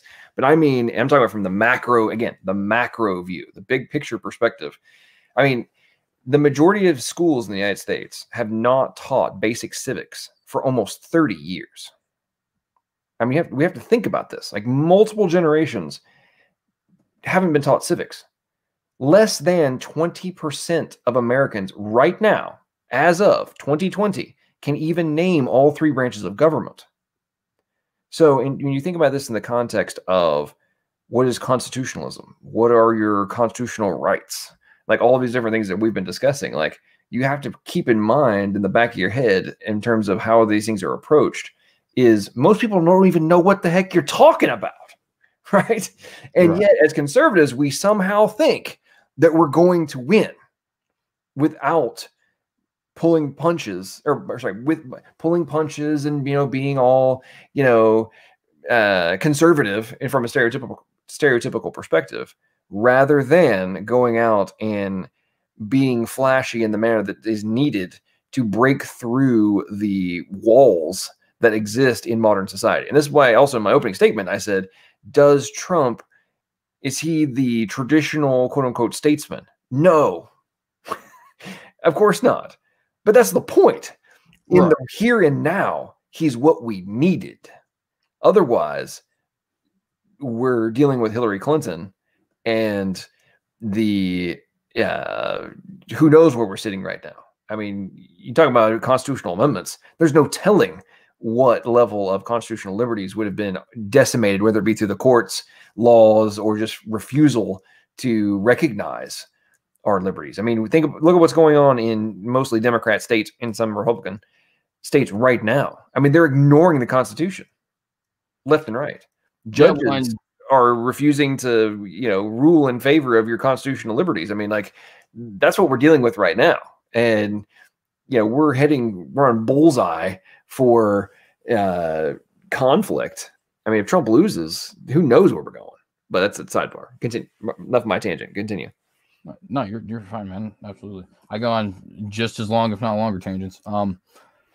But so I there's a couple things I guess I would say. Now, the first thing I do agree with you, obviously, and we see how bad lack of constitutionalism can get, and even on, like you said, Republican state levels. I mean, Brad Little, who's the governor of my state here in Idaho, he's Republican in the same way that the Impossible Whopper is made out of meat. You know what I mean? And it honestly drives me up a wall. Big part of the trying to get him out of here movement, actually, but nonetheless, I agree with a lot of those stuffs. My question would be, now with Ron Paul, there is a little bit of pushback I could give, though I for interest of time, I won't necessarily go too deep into, but I just to briefly say, and you can respond to this and, if you want to, but nonetheless, I would just say, Ron Paul did have age working against him at his most popular. Like, if he could run in 2016 with the popularity he got off of his previous two campaigns, there's a high possibility he could have been, potentially at least nominated. Maybe not elected. I guess we would have been able to see, but at least nominated, right? Also, Ron Paul experienced in 2012 a lot of what Bernie Sanders experienced in 2016, which is that the powers that be sometimes really don't want you to win, even Agreed. Trump, to his credit, I will give you this, Trump, to his credit, had so much grassroots support that could not actually have occurred. Like, you could try to swing it in some other guy's favor if you like it be too obvious. Right, and you also have to remember that the establishment, all the way up to Ted Cruz at the Republican National Convention, weren't backing Donald Trump. So your point about Ron Paul, I agree with, and Bernie Sanders, obviously, it's revealed that they rigged the system against Bernie Sanders. Right. But I mean, I think you also have to remember that everybody in the Republican establishment, until there was no other option, including Ted Cruz, was against Donald Trump. Continue. Well, and I would agree with that. Now, in the case of Cruz, I do happen to think he was probably different than in the case of, for example, Kasich. True. I think that Cruz genuinely believed, as I do, that Trump is kind of a big city Democrat whose policies as big city, I think big city Democrat policies are no longer left wing enough. Honestly, I think that's what made Trump a conservative. That is my honest theory. I don't think he's a mole or lying. I do think he's a populist because I think he's somewhat of a narcissist, but I'm not going to hold that against him because, to be frank, Richard Nixon and Lyndon B. Johnson and plenty of other presidents were narcissists as well. So I'm not going to necessarily, like, who cares on that one? That's fine, right? Point being, I will accuse him of being a populist. I will absolutely not accuse him of some of these other things that other people have. But what I would say with the case of Cruz, right? So Cruz has a lot of the same qualities that a lot of people who really support Donald Trump do like. For example, Cruz would call out the media constantly. He doesn't use vulgarity, which does give Trump a little bit of added like oomph when he says things sometimes. Like, for example, the whole this isn't a vulgarity thing, but the whole like thing with the reporter, right? That's like a lot of fans love that. And obviously there's the whole thing. Is he making fun of his disability? Is he not? Do you talk about it for the next 2 months? The thing is, it doesn't matter because Trump did it. Nobody does that. And that obviously makes people talk about him for the next 2 months, right? Cruz isn't going on those levels, but let's recall in the debates in 2016, who's the first person to call out the media? It was Ted Cruz, saying, why are you guys saying, oh, Ted Cruz, what's wrong with your hair? Donald Trump, are you a supervillain? You know what I mean? All that kind of stuff. That was Cruz. It wasn't Donald Trump. Who was originally proposing ideas like, for example, maybe we should build some kind of a wall. That was actually Ted Cruz, right? And to be fair, people before him as well. I mean, that's if you want to go down that rabbit hole, Bill Clinton proposed a wall. Hillary Clinton and Barack Obama were in favor of walls. Chucky Schumer and Nancy Pelosi voted to fund a wall 100% way back in 2009. I mean, in addressing some of the stuff you're talking about here, like this goes back to the ultimate point, though, of like the level of hypocrisy in politics is being laid bare by Donald Trump, of just the level of projection on one side.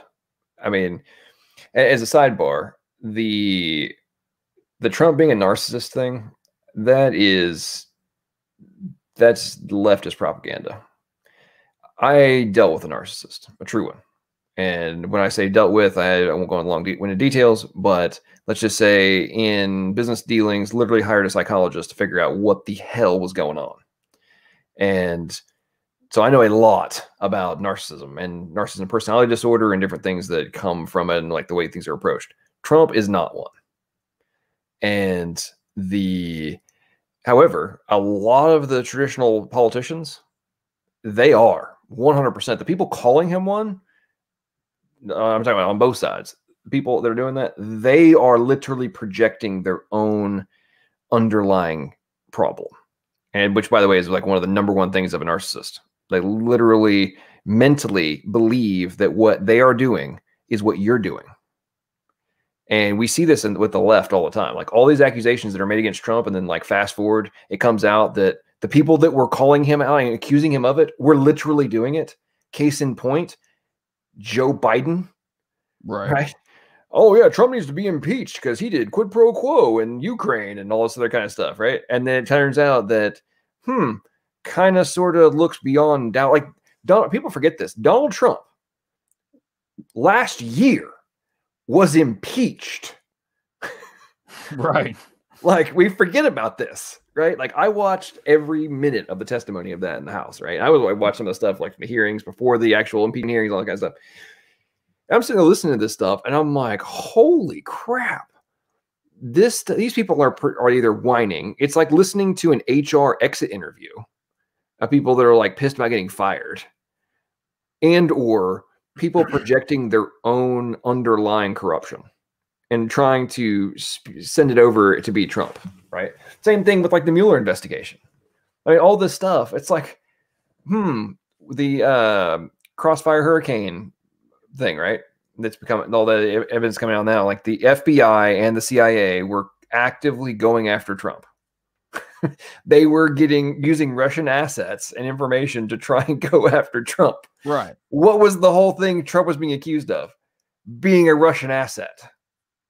Right. Well, and I mean, where I'm going with all this, and I think this goes back to the whole "is Trump a conservative" thing. Like, okay, do I think he is everything that we would wish he could possibly be? No. However, when he's being accused of not being any of it, or like in name only as a facade, didn't really mean it, all that kind of stuff. And I'm not saying you're saying that at all. I'm talking about like the talking heads, right?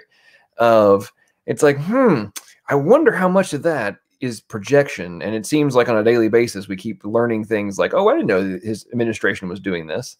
Oh, I didn't know that they were working on this policy. I didn't know they had tried to do this. I didn't even know that. I mean, it wasn't the headline of one of the cases that some activist judge blocked, right? Because those things just keep coming out.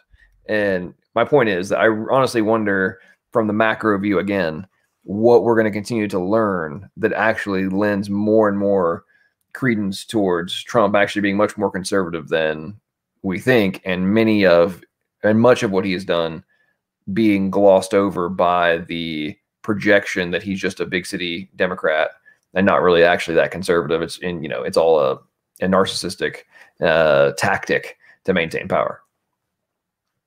Well, and so I think there's a lot that I would disagree with on, but there's a point I would agree with on, and it's vital. So I want to kind of narrow in on it for a minute. So when you say that there's a level of exposure that Donald Trump provides, I completely and 100% agree with that. In fact, I would go farther and say that Donald Trump, I think, kind of pulls, the curtains back on the entire country in a way.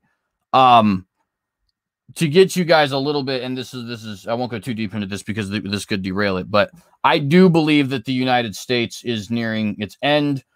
I believe that Donald Trump is an example of why it needs to near its end. That has been my theory since day one. Now, let me explain what I mean by that. And my question, to kind of let you know, and then I'll reiterate it at the end, is at what cost did we see this nation exposed, right? So Trump, obviously, the ways he exposes the left are obvious, but let's go through them just to remind everybody, right? He is the celebrity president, and yet all of the celebrities hate him.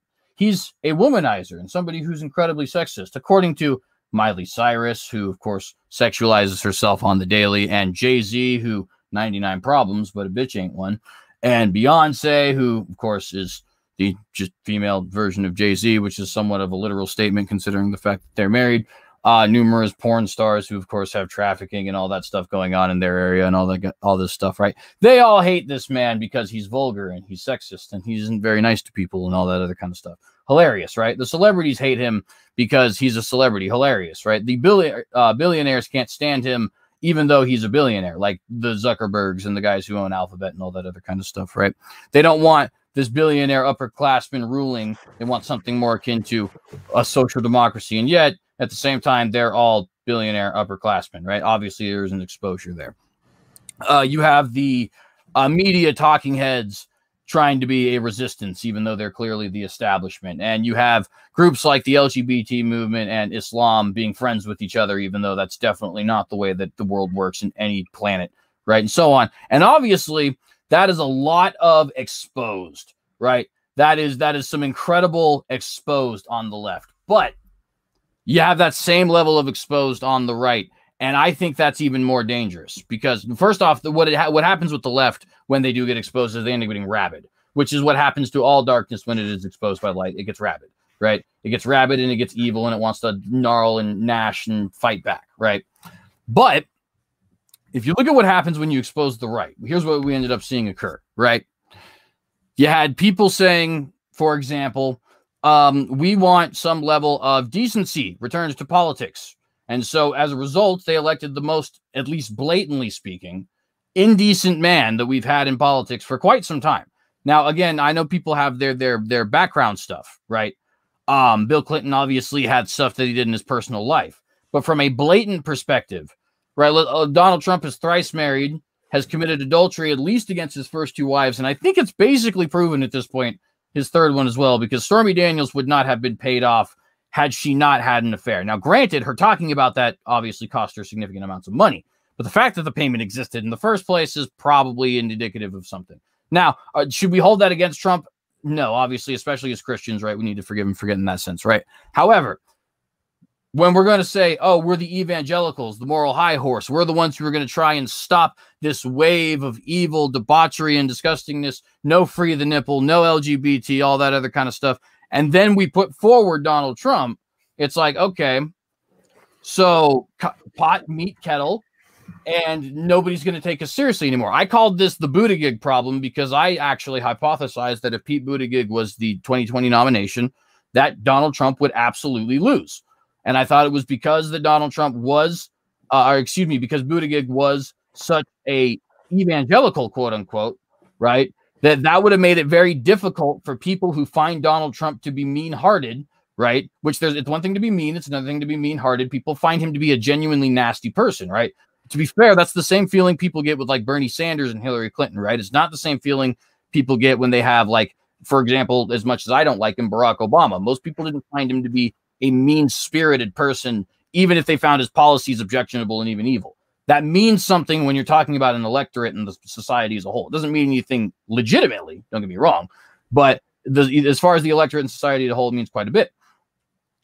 So Buttigieg, if they would have put him forward, would have been able to say, well, I'm a Christian too, and I don't say any of that stuff, and also I accept homosexuality, and also I do this, and also I do that, and so on and so forth. And the only thing people could throw at him, which Dr. Michael Brown and Dr. James White and Rush Limbaugh and all these other conservatives and Christians did throw at him, is, well, we shouldn't have a homosexual in office because that'll degrade the office. And it's like, really? That'll degrade the office? But thrice married, for multiple philanderings, accusations of rape, which may or may not be true. The point is they exist, right? That doesn't degrade the office. And what it does, if I could just be blunt and stop rambling, what it does is it makes it sound like your morals are kind of convenient to you. Bill Clinton cheating was a problem because Bill Clinton was a Democrat, not because he cheated, right? Pete Buttigieg being gay is a problem, not because he's gay, but because he's a Democrat. Kamala Harris sleeping with somebody, right? So on and so forth. It's what it sounds like. It may not be true per se, but when you put forward, and it's not just Trump, right? Conservatives have now, since Trump, adored Steve, whatever his name is. Although, to be fair, he ended up flip-flopping. So that maybe isn't the best example to use. But Don Blankenship is a good example to use. Steve Bannon is a good example to use, right? The moral defense conservatism provided is I think dead at this point. And I think Trump is sort of, I don't think he's what killed it. I do think he is the example of it being dead. Because frankly, his behavior is, I think you would probably agree. I mean, it's so unnecessary as to be just crude. It degrades the office. It's not like anybody before him was necessarily better, but he now comes out being blatant with it and on the side that claimed moral superiority and actually had it. Because obviously we're not subjectivists, right? The left can claim moral superiority all they want. When you're saying, hey, racism is bad, you filthy white male, you don't get to claim moral superiority, right? On the flip side of that, though, when you're saying, hey, racism is bad, therefore we should have equality for all people, true equality, not, what do they call it? Equity, but equality, that you have the objective claim to say you have the moral high ground, right? So on and so forth with that sort of thing. We don't anymore because of Donald Trump and people like him, right?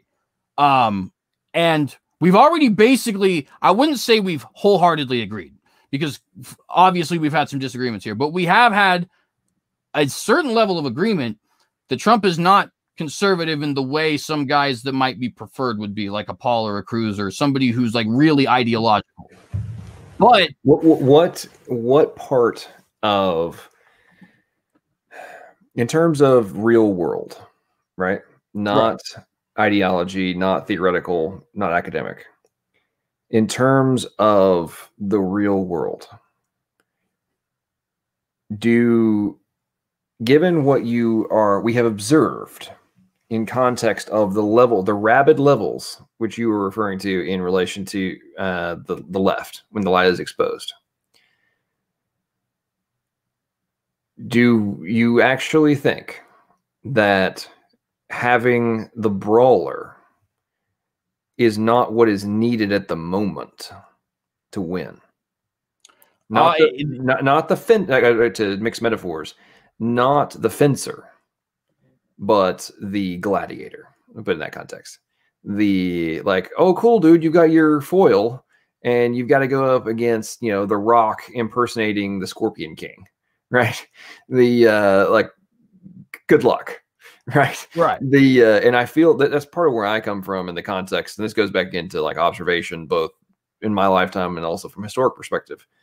The like part of the reason societies get to the position that we're in is there's always this point where wealth and alcohol, drugs, whatever, debauchery reach such an extent that the hoity-toities who are in power give up or give in to corruption by continuing to put forth controllable and malleable pawns, right, in the political sense, and then wonder why everything ends up collapsing. And throughout history, there's been different moments, very few, right? Usually they happen way after the collapse, right? And right. the, but again, even if it's post-collapse, it's not the fencer who ends up solving the problem. It's the brawler. And that's why I say, I always look at Trump as from the historic perspective, is that was what was needed in the moment. And I think that's what a lot of conservatives recognize, is that we've been trying to stop all this stuff, this wave of corruption and debauchery and progressivism that's been, you know, building for the last century, over a century at this point, and wondering why we kept losing, and it's getting, you know, the chances of victory getting fainter and fainter. And then when the brawler rises to the occasion, like I was talking about in my opening statement, then we have conservatives arguing over whether or not he's conservative enough, rather than is he fighting some of the battles, right? And can we agree on that? And what can we do to try and convince him to fight even on a greater level? And can, instead of fighting internally, what can we do to, like, especially in the context of the second term, like, there is no other option, right? That is true. Like, we're at a point, I don't mean to be like cynical on this, but it's like, there is no other option at this point. I mean, Joe Biden is a pawn who's going to get removed from office if he wins. And then we're going to have Kamala Harris be the president. If not, I mean, who knows what might end up going down with the lawyers after the election. But there's actually a realistic proposition that Nancy Pelosi could become the president of the United States. I mean, well, and anyway, enough of my long-winded tangent there. The point I'm making is like we've got I'm talking about from the conservative side. It's like, if we don't start looking at things from a real world perspective, then 10 years from now, we're going to be wondering, assuming Trump wins, right? If we don't change the mindset and start taking action, I'm not real action to win, and give no quarter, and none of this like, well, there's not enough of us in this district to win. Like in the city I live in, Nashville, right? I worked very hard twice to help elect a black woman as mayor of Nashville. I looked at the math, and based on the Trump votes, there were enough conservative votes in Nashville to win the mayorship. But the main Republicans in Nashville and Davidson County ended up endorsing the Democrat they thought was slightly less liberal. And they gave money to that person, didn't give money to the candidate I was supporting. And lo and behold, it actually turned out to be further left than the one they were running, the incumbent. Anyway, my point is that a lot of this stuff goes back, and I had to backroom conversations with some of those influential, so quote unquote conservatives. They were the public leaders and all this different stuff. I had the backroom conversations in the mansions and argued to try and convince them to back the woman I was supporting. And literally, it came down to this pragmatic crap, the idealistic, well, both pragmatism, but from a non-optimistic perspective, right? And it's like, at what point do you just admit surrender? And I feel like that's what's been going on, and whether it be surrender in the context of, oh, we must maintain the purest form, otherwise we must, completely abandon, or, well, I don't think we're going to win this one, so let's not do what it takes and put the brawler in and go find the person who's willing to lose and, pull no punches and, go full bore and see if we can somehow expose the insanity. I mean, and this goes back to my earlier point, and I'll shut up, about the ignorance of the average person, right? So I'll use my city again as an example. The Omni Hotel in downtown Nashville literally gets $15 million a year in real cash money, check, every year from 2016 till 2034. Gets a check. For the first 3 years, it was $12 million. For the rest of it, it's $15 million a year. Just for building their hotel. Like, they literally are going to get more money than it costs them to build the freaking hotel. I mean, you think about this from a corruption perspective. Like, you go to a bank and say, "Hey, bank, hey, we're the Omni. We've got a deal with a city. They're literally going to give us more money than we're asking you for the loan to build it." I mean, think about it. Just use this as an example, right? Like, think about this, right? Fast forward to now. So this happened like 2010. So think about it. Fast forward to now. So a few people have started to like make this public and push it a little bit. Now there's all these people that are pissed off about that kind of deal and some of these other ones, and wondering why Nashville is like on the edge of bankruptcy. And it's like, this has been public knowledge. Like, I learned it from reading an audit report. This is public knowledge, right? But nobody's done anything about it. So my point is, there are all these conservatives in my market, right? I literally live in the blue county above the reddest county in Tennessee, and actually they've dropped, but they were the reddest county in the entire United States. And yet somehow we've got corruption happening 15 miles north and doing nothing to stop it. And even though there's all these quote unquote conservatives, some of which are very famous conservatives, which live there, and yet somehow things aren't being exposed. And yet then we have somebody like a Trump who doesn't necessarily fit the mold of the traditional conservative. But now the thing that the conservatives wished would happen is happening in terms of that exposure of the corruption. And anyway, I've been running my mouth here for a while, but it's kind of my frustration making sense to you in terms of like the real world pragmatic necessity that is Donald Trump right now, needing to overcome is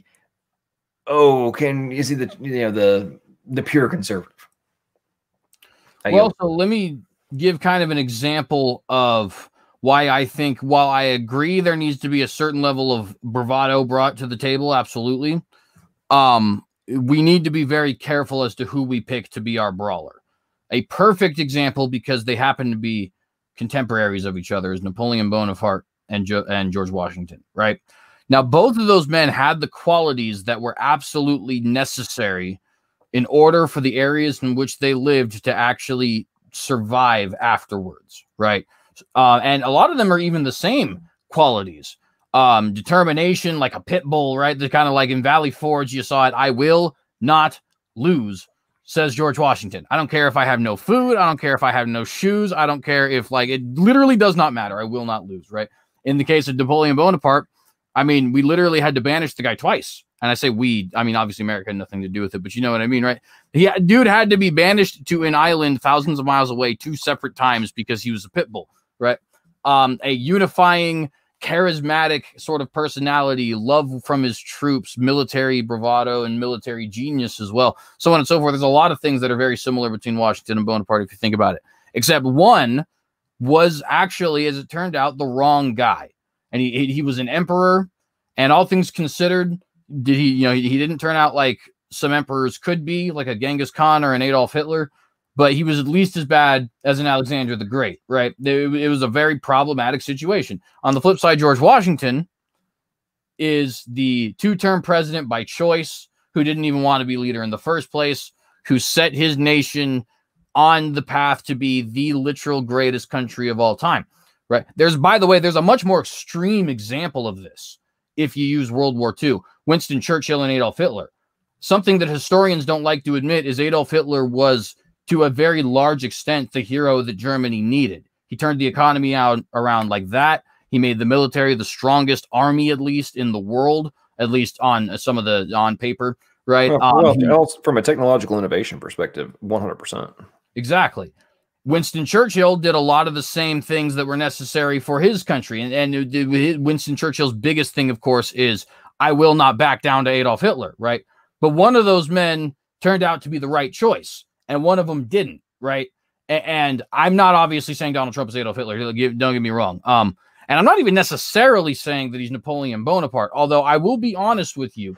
I don't necessarily think it is outside of the realm of possibility for us to see something akin to like parliamentary monarchy or something like that. Not literally. I don't think there will literally be like the House of Trump or the House of Clinton or anything set up like that. But we're getting dangerously close to a situation where I don't really know what the future will hold.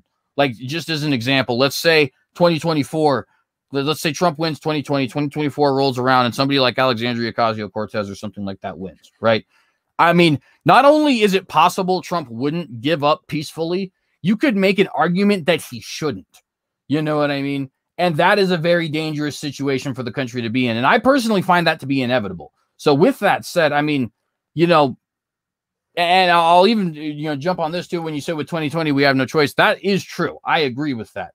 I will cynically say to you that I believe Republicans and indeed conservatives in 2016 made a bed that cannot possibly be gotten out of. I think the cult of personality mixed with the lack of what we traditionally attributed as conservatism that is present in Donald Trump, as well as his general disregard for what we would consider to be the norms.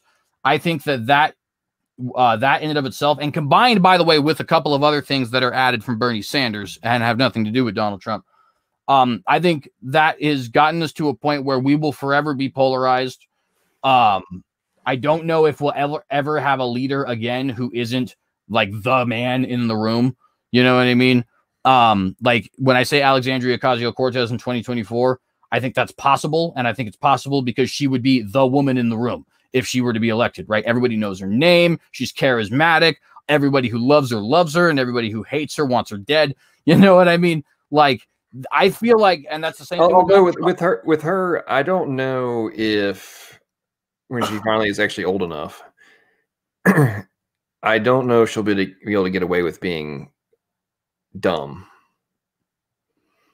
I mean, because like, if you, I mean, I'm sure you have it. I mean, for those who haven't, if you actually listen to her talk, yeah, and make her like, she's dumb. Yeah, she's real dumb.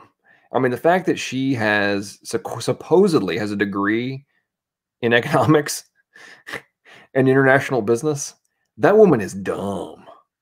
I mean, you know, it's amazing. I mean, she's clearly the actor, not the brain. But she's not the screenwriter. Like, she's the actress, and it's obvious. But I mean, I don't disagree with you in the context of she may have the name recognition and such. But I think also, I'm saying this to myself to kind of like a we might be able to stop her is people will, at least theoretically, would be able to recognize that woman is dumb. But anyway, go ahead. Well, you know, Stalin wasn't necessarily an intelligent person, but he was shrewd and he knew how to get in power, right? And that obviously, you know, that was good enough. And I think, honestly, at this point, I think we are going to hit a point in time when, and I'll just give an example. So if you were to put forward something like Kamala Harris, and by the way, this doesn't even necessarily have to be a moral claim. You can put forward the moral claim if you like, saying how, you know, egregious it is to literally sleep with a married man in order to be, you know, a district attorney. But let's just take it from the purely pragmatic corruption standpoint, right? You put that forward, since it's tied to an adultery, that person will always have the ability to turn that back around on you and say, yeah, but you're wearing a MAGA hat, and Trump with his first wife and his second wife and his third wife. How do you respond to that without appealing to ideology? And the reason I say without appealing to ideology is because when you appeal the ideology, what it now sounds like is those things are wrong when Well, you're I mean, when my guy does it. From what I mean? no, see, from a moral, like, do I agree with what he did? No. However, the key distinction I think you're missing is, um, did Trump banging playmates and models and everything else have anything to do with what he was doing in business, whether or not he succeeded or failed? Well, and I guess in that example, you couldn't necessarily use Kamala, but you could use Buttigieg and you could use Bill Clinton also. I mean, Bill Clinton, getting head in the Oval Office didn't affect what he did as president. Let's just be 100% honest about that, right? Like that. Right. But what I'm saying is, at any point when all this stuff that you're talking about, and what I'm about to say applies to Clinton and all this other stuff, was Donald Trump a public servant elected official? No, and that's a fair point. I'll grant you So that. was he present in the time when all that was going down? Was he presenting himself as this, pinnacle of moral credibility and all those other things that you should just, trust everything he says because, he's this upstanding member of society from, all these different perspectives. You should vote for me. No, in no way, shape, form, or fashion. I mean, good Lord, like what, 2007, 2008, whatever it was, he goes and does the, he did the WWE thing with McMahon. Right. I mean, he was not planning on running for president, right? He had no intention of he talked back in like 88 or whatever it was. And well, I might do it, but he wasn't actually thinking he was going to do it. Right. Oh, I'd love to, but no. I mean, heck, in 2012, I wanted him to run back in 2012. And because I knew that Romney was a joke and Trump was the kind of person that we needed now. Right. And because of the corruption, because of the degradation of society, it wasn't that Trump was the ideal statesman. No, he's the pragmatic solution. And it's the same thing in business, in every other aspect of society, of real world society. There's the ideal, and then there's reality and what actually has to be in place. For example, you want something welded, right? You want you need a machine shop to build you something custom. Yeah, you can design it all day long and do the sketches and such, but it's not going to turn into reality unless you have the guy who knows how to get the welding machine ready and get all the helium and different things to make sure you have the right wire type, all that stuff till down to the moment where the heat the welding machine turns on and now you're literally bonding two pieces of steel, right? It's a totally different dynamic in terms of the real world, not the academic, not the theoretical, not the ideology, but the real world. And I think that's what, and this is a quick sidebar, and we probably need to wrap up and let people get some questions in and then call it a night. I know I got to work tomorrow and get things done, but I know you've been working all day too. Yeah. I guess the point I'm making is, in my experience in business, right? There's the academics that come up with all those different theories. Mm. And then there's the entrepreneur that goes out and does it. Right. And I can tell you from having had many interactions with very successful individuals back in my previous life,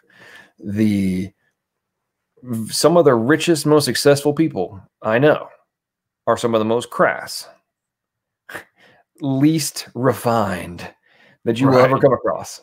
But when it comes to business, understanding people, getting stuff done, negotiations, all that kind of stuff, it's a whole nother world. They flip the switch when they walk. One of my gentlemen, I won't say his name, he's very wealthy. Okay. Very wealthy. Made his money in all sorts of crazy ways. Anyway, long story. He drinks on one of his many golf courses, ironically. What's rich guys owning golf courses? Weird. Gets hammered at his country club all the time. And then in a drunken stupor can turn on a switch. And now he's in full scale business mode. It's amazing. Mm. But again, you met him on the street, you'd think he was some country bumpkin, right? But business wise, the dude is stupidly successful. And the point I'm making is in the context of the person you want at your church Sunday school service is totally different. Now, they might be able to be one and the same, potentially, but is way different than the person you want, like, going up against a union, right? And all the bosses of that stuff who are threatening them and all this kind of stuff. It's a totally different dynamic. And anyway, enough of my tangent there. That kind of stuff, I think, is just the things that conservatives have to keep in mind in the context of the Trump and the future, right? Of what actually is going to work. And could we potentially reach the point where the purely academic and theoretical and the ideology, the pinnacle of the ideology can be real in terms of the person that embodies it, right? In a position of power? Hopefully. But I would say from a historic perspective, the probability of that is low. And we have to look at things from a pragmatic but optimistic perspective. That's my last word there. Go ahead, man. Well, and so I guess as sort of my last word, what I would say is I think there is a lot to be said for, accuracy in trying to get somebody in there, even if you can't necessarily get the best guy in there. Just as an example, when it comes to the pro-life issue, right, that Trump had the Title IX, funding reduced, so that something like 900 abortion clinics lost what amounted to about $284 million in federal funding. Very nice. Like that. In the end, when you're killing 900,000 babies a year, I think it ends up being not worth very much. And I think that is what I think creates a reason why I consider Trump to be at least neutral for conservatism, is that in the end, nothing gets, like, the debt goes up, the wars still continue, the government gets larger, our rights get eroded, and nothing necessarily changes. But, and this is kind of what I was saying there at the end, I would say that what is added with Trump is the double-edged sword of exposure of our elite, right? The corporatists and the people who run Hollywood and the people in Washington. But that's both sides. And to a certain extent, it exposes our populace also. And I think it gets rid of that defense that we as conservatives once provided for. Hey, we do support the Constitution. We do support things like low budget. And most importantly, in that regard, we do support the idea of being, decent, not just necessarily, because it's one thing. I would honestly be completely frank with you. The way Donald Trump treats people and, like, being vulgar and stuff like that, that's actually the lowest of his decency problems, in my personal opinion, because I can deal with that all day. The bigger ones for me are things like, for example, the thrice married. I personally cannot explain to a Democrat who puts forward Buttigieg, right, or somebody like him. I don't know what to tell that person when they say, why is it okay for Trump to be thrice married serial philanderer, but not for Buttigieg to be in a monogamous homosexual relationship, politically speaking, just strictly from because I can tell them religiously speaking why I think both are wrong, of course, right? But from a political standpoint, why is this one guy on the right okay, but this guy on the left wrong? Anything I give him honestly ends up sounding like ideology to me, and I think people will see through that. I think, I mean, with Buttigieg, though, it's I disagree with his policies. Right. So that might be true for you. And to be fair, I commend you if that is the big thing you use against him, because frankly, I can't take Trump supporters seriously when they have problems with Buttigieg's lifestyle. I do actually have genuine problems with Buttigieg's lifestyle, and I wouldn't vote for him as a result. But the same is true for Trump as well. So, but here's the thing with conservatives, oftentimes they get, and I think this applies to the pro-life versus pro-choice. It's happening on both. It's being leveraged on both sides of the equation, right? All the identity politics issues are leveraged to convince people that if on insert identity politics issue, whatever, this person does not agree with you 100%, even if you agree with them on 99 other things, you can't vote for them. And even though it's like, when it comes down, I'm talking about in terms of general elections. Okay.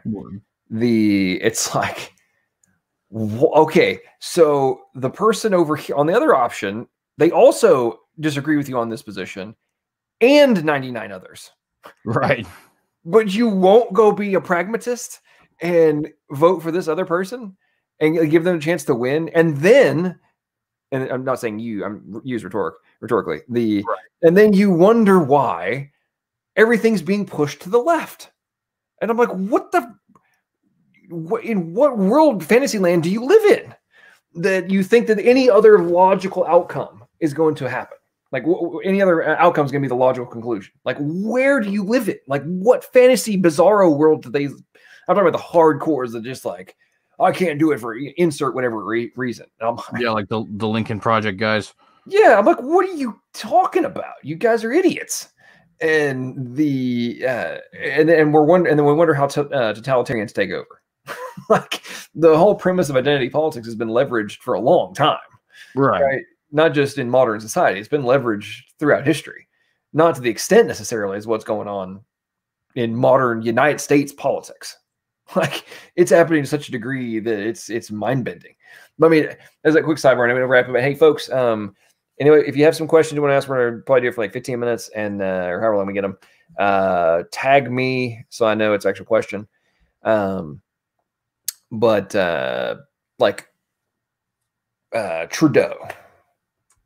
Trudeau's super nice.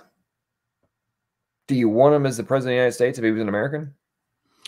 Well, and that is a fair point for sure, right? Like, there is a double-edged sword here as well, where, you know, you can't just be. In fact, I'll give an even better example for you.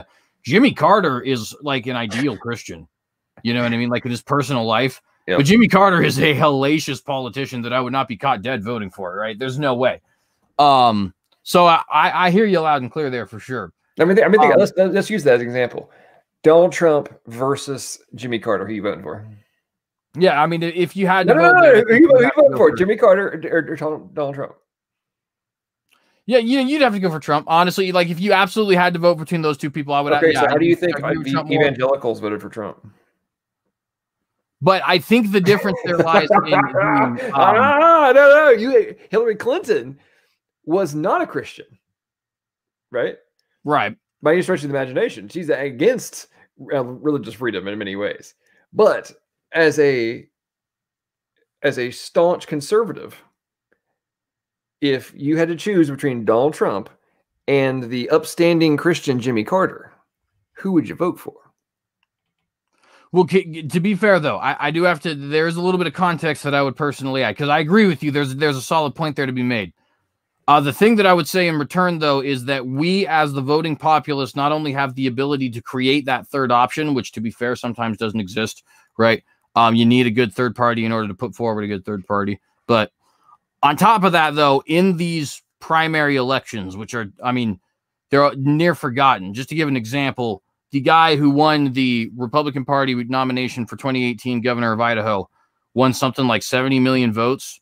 And when he actually won governor of Idaho, it was like 250 million votes. The point being that a whole lot of people decided that we're not going to pay attention to the primary, right? And what I would say is, we as a society, if there's any hope for us at all, we need to make sure we don't get to Donald Trump versus Jimmy Carter. Because at that point, you're right. There is there is a very serious problem on one side that is impossible to ignore. And so you're forced into a corner. But wouldn't it be so much better if it was Ron Paul versus Jimmy Carter? Or even if it was Mike Huckabee versus Jimmy Carter, who, to be fair, is wishy-washy on some things, but the things even he's wishy-washy on, they're honest. Like, for example, he refuses to cut Social Security, but it's because that money's already been taken and he feels like it's theft. It's like, I'm like, that's not very conservative of you, but at least it's coming from a place of genuine honesty. You know what I mean? There's something admirable about it. And I don't know. I guess I would just say. Well, the reason I was bringing that up was one of the points you made earlier was about how do you defend, as a conservative, as evangelical, etc. How do you defend voting for Trump? And that's why I was saying. That's why I'm making the point of, okay, would you vote for Trump or Jimmy Carter? In this context, Jimmy Carter is actually a Christian, unlike Hillary Clinton, right? And which is why I say, in the context of pragmatism, of like, okay, I'm either going to support Donald Trump So I can either, and I think part of the reason that, like, for example, I think a big portion of it as well, as a sidebar, is the underlying issue, is that one of the other reasons that Romney lost was evangelicals didn't turn out to vote for the Mormon. Right. And that's a fact. That's right. definitely a fact for sure. It's So the same it's thing like, happened with Catholics. So then we have a, self-perpetuated problem, right? We instead of looking at politics from a principled perspective, but also a pragmatic one, right? Of like, oh, we've been doing this principled voting, either voting on principle or not voting. Right. I mean, the voter turnout in the United States is a joke. It's an absolute joke. And then we wonder how this crap happens. I mean, for example, almost every election, I'm talking, not necessarily presidential always, but like the local elections or statewide elections, are usually decided by 1% to 3%. It's like, okay, let's think about this and how the incumbents have such ridiculously high probabilities of reelection. Right? I only have to bullshit and convince 1% to 3% at the high end, maybe 5% of the people who are going to vote that I'm not full of crap. Like, that's it. And then on top of that, I literally only have to maintain this facade for like 2 to 3 weeks before the election day. And I have name recognition and I have incumbency. I get reelected. And if I'm a senator, I don't have to come back for 6 years. I'm going to do whatever the heck I want to do. And they do it. I mean, because one of the things I always try to relay to people is like, you have to think about this from like a real world perspective, right? So let's think about this. Let's say you got hired for a job and you knew that no matter what you did, you had a 96% probability or 96% probability that no matter what you did, you would not get fired. I mean, what would you do? You wouldn't show up to work. Oh, wait, that's politicians. You wouldn't, you do the exact opposite of what you were told to do. You would violate all of the terms of your employment contract. Right. And it's like, well, what do politicians do? They do exactly that. And then they get reelected. And then they do it even worse. I mean, and I say all this in context of like Joe Biden, right? The stuff that's coming out about what Biden was doing are the literal embodiment of what I'm saying right now. It escalates. He was in politics for 47 years. And like all this stuff hit the pinnacle while he was vice president. It was going on before. And we know this because like Hunter Biden was getting 100K contracts and all this kind of stuff to literally not do anything. While his daddy was pushing legislation through that benefited the companies that were lobbying for it in Washington who were paying his son. Right. I mean, like, let's think about this. Like, okay, and then you fast forward to him being the vice president of the United States, and now his brother is getting $1.5 billion contracts for building houses. He's never built a house in his life, and the company gets the contract, $1.5 billion, to build houses in Iraq. Like, what? I mean, this stuff is just mind-bending, right, of what's going down. And anyway, all right, so before we'll go off on that, we can talk about this kind of stuff all night. And the irony for folks, as we kind of wrap up and go into Q&A, is while CJ and I obviously disagree on some aspects of this whole conversation, we also agree on a lot of things. And in principle, I agree with what he's saying. I think I'm just a little bit older and I have more cynicism, I think, which is ironic because he is the cynic. But anyway, okay. So we have, let's see, Utopia Buster. All right, CJ, this is a question for you. I'm gonna put it up on screen too. Oops. How do we achieve this conservative utopia? Well, true utopia is not possible. I would say, if you're asking me this genuinely, and I'm not being, attempting to be secular or anything like that, I would honestly say there is no way for a society to get even close to ideal without the literal hand of God. So pray, vote is secondary to that, is my honest, and I mean genuine prayer, because here's the thing, this isn't a prosperity gospel, right? Where it's like, oh, we're all going to get together and sing Kumbaya with the Lord, and then we're going to have lots of prosperity, yay! Right? That's not how it works. We need genuine repentance. I think that's the huge deal of it. Now, strictly politically speaking, dropping the religious thing for a moment, I would say the closest we could get is some level of, I think, wrecking ball as president could at least get us relatively close. Because right now, society as a whole does not agree with conservatism, and therefore it makes it very difficult. There's a reason that Trump lost the popular vote in that sense, right? It's because liberalism is the predominant worldview at the moment. But if you got somebody, for example, like a Ron Paul or a Ted Cruz, or somebody who was willing to take that pen, sign 8, 9, 10 executive orders, just obliterating certain groups, like the alcohol, tobacco, and firearms doesn't exist anymore. It was signed in with an executive order. We signed it out with an executive order. This war, we're not in it anymore. We signed it. We can sign out of it, right? If you had somebody who was willing to do that, which, to be fair, could potentially cost them their lives, because there are people who are very high up who do not want this sort of stuff to occur. That's not a conspiracy theory. That's just the way that life is, right? If we had somebody who was willing to do that, I think we could get close. We could start to pay off some of our debts. We could get a lot of our troops home. You know, we could make sure that there's a certain level of accountability in government, and maybe return some of our freedoms. Maybe make it a little bit, more difficult for the government to stockpile all your text messages and stuff like that. As Edward Snowden revealed 2014, you know what I mean? So actual utopia, not possible. But I think really, I think a very solid wrecking ball could do a lot of damage that would at least get us on the right path. I would agree with that.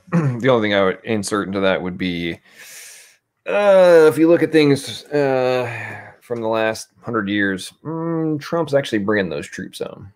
So that's one aspect of it. Okay, the one, the only stupid whore energy has a question for me. This goes along with the. Oh, oops, that is not going on. She's. Okay. Are you aware that Trump was treated by antibodies tested on decades-old aborted fetuses? I've heard some talking points about that. I'm assuming all of this was, obviously it was decades old, so it's in vitro. What the private company tested something on, president will have control over that. Whether she had taken it, I don't know. I don't know. That's a catch-22 question, I guess. All right, let's see. Brady. To get the, this is for you, CJ, to get the candidate you are talking about would take a miracle. Trump is the one you are looking for, bro. Well, so I'll address that in two parts. So the first one, to get to would take a miracle. Potentially that's true. Maybe it is that the hearts of the world need to be changed before the minds, and that's sort of the little tiny religious rant I went on a little bit earlier, I guess. That said, I do think, as I kind of pointed out, there has been some guys who have run in the past who I personally would trust, although, of course, nobody's perfect. I am personally on the Cruz 2024 train. I hope he runs again. If he's serious about his convictions, he will not be running for Senate in 2024 because he says he agrees with 12-year term limits. So we'll see about that. Obviously, an immediate political opportunity there would then, of course, be to run for president. So it's not without, outside of the realm of possibility. But honestly, even Mike Pence is not as he's not Ron Paulian by any stretch of the imagination. But Mike Pence is somebody who I think is conservative enough, especially in light of Bush, Paul Ryan, McConnell, even Trump, that I would be impressed with the Republican Party putting him forward as the actual nomination. Now, is that actually going to happen? Maybe not. Maybe it is that is a dying breed at this point. I guess they do call it traditionalist conservatism, so maybe traditions just die hard, right? Now, as to the second part, Trump is the one you're looking for. I will agree there are things about Trump I appreciate. His calling out the media, his willingness to be sort of a pit bull against people like the upper echelons of corporations and established politicians in both parties. However, I think in the end, the things that I am truly looking for still continue. We're still in the forever wars. The government still grows. They still spy on me. They still want my liberties. There's still, you know, not to sound too much like this is the most bleeding heart liberal I'll ever get, I promise you. But they are still using my money to bomb brown kids in the Middle East who did not have anything to do with 9/11. You know what I mean? Like, that's still occurring. We're still murdering 900,000 in the womb. We still got $900 billion in deficit. I personally think these issues are so great that it almost becomes a moot point sometimes when, you know, certain things are accomplished. Like, oh, we did get the Mexico City policy back. Yeah, but are we still using at least $1 billion to fund 900,000 killed babies a year? Then I don't think it matters. And perhaps I am an ideologue. I am 22, so we'll see about that, you know. But I guess that's my point there with the second point there, Brady. Well, there's nothing wrong with being an ideologue and an optimist. There's nothing wrong with that whatsoever.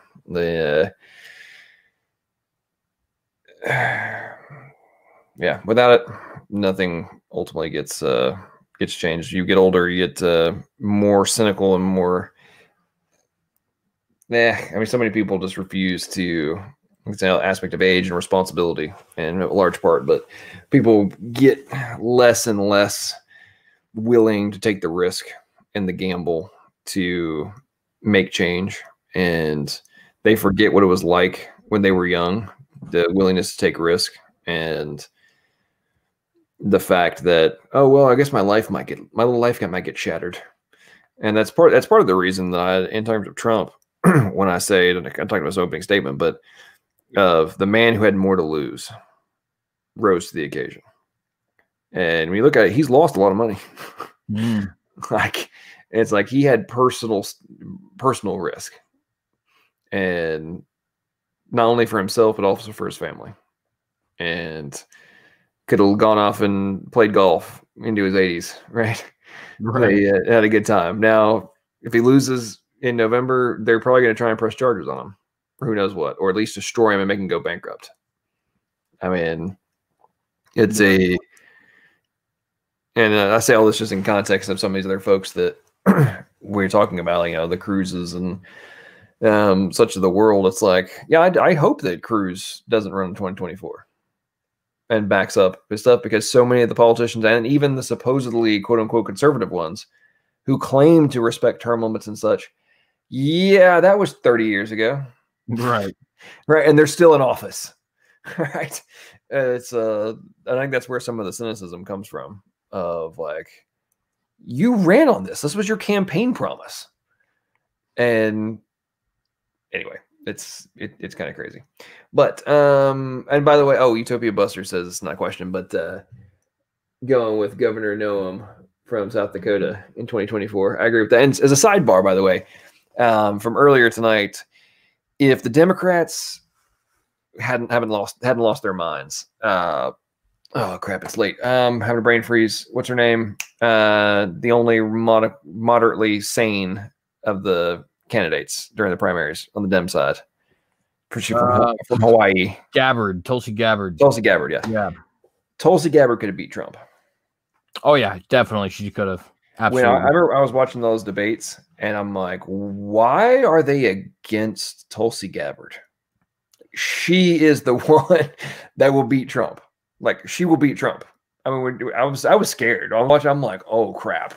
Please don't let her win. Please don't let her win. Like, this is a serious problem. And nope, the Democrat establishment is that dumb.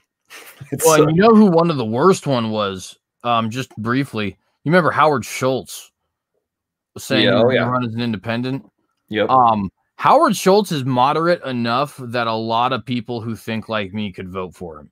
And that, honestly, I was surprised when Democrats attacked him, because it was one of those things where it was like, this guy honestly legitimately could defeat. Like, he was concerned enough with things like for example, the budget and getting people out of conflict in the Middle East. You know what I mean? That, like, it really would have been possible, but they shunned him.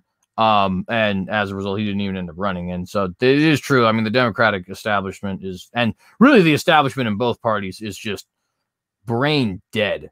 Yep. And so out of touch with they live in the DC bubble, the New York bubble, and which is not reality.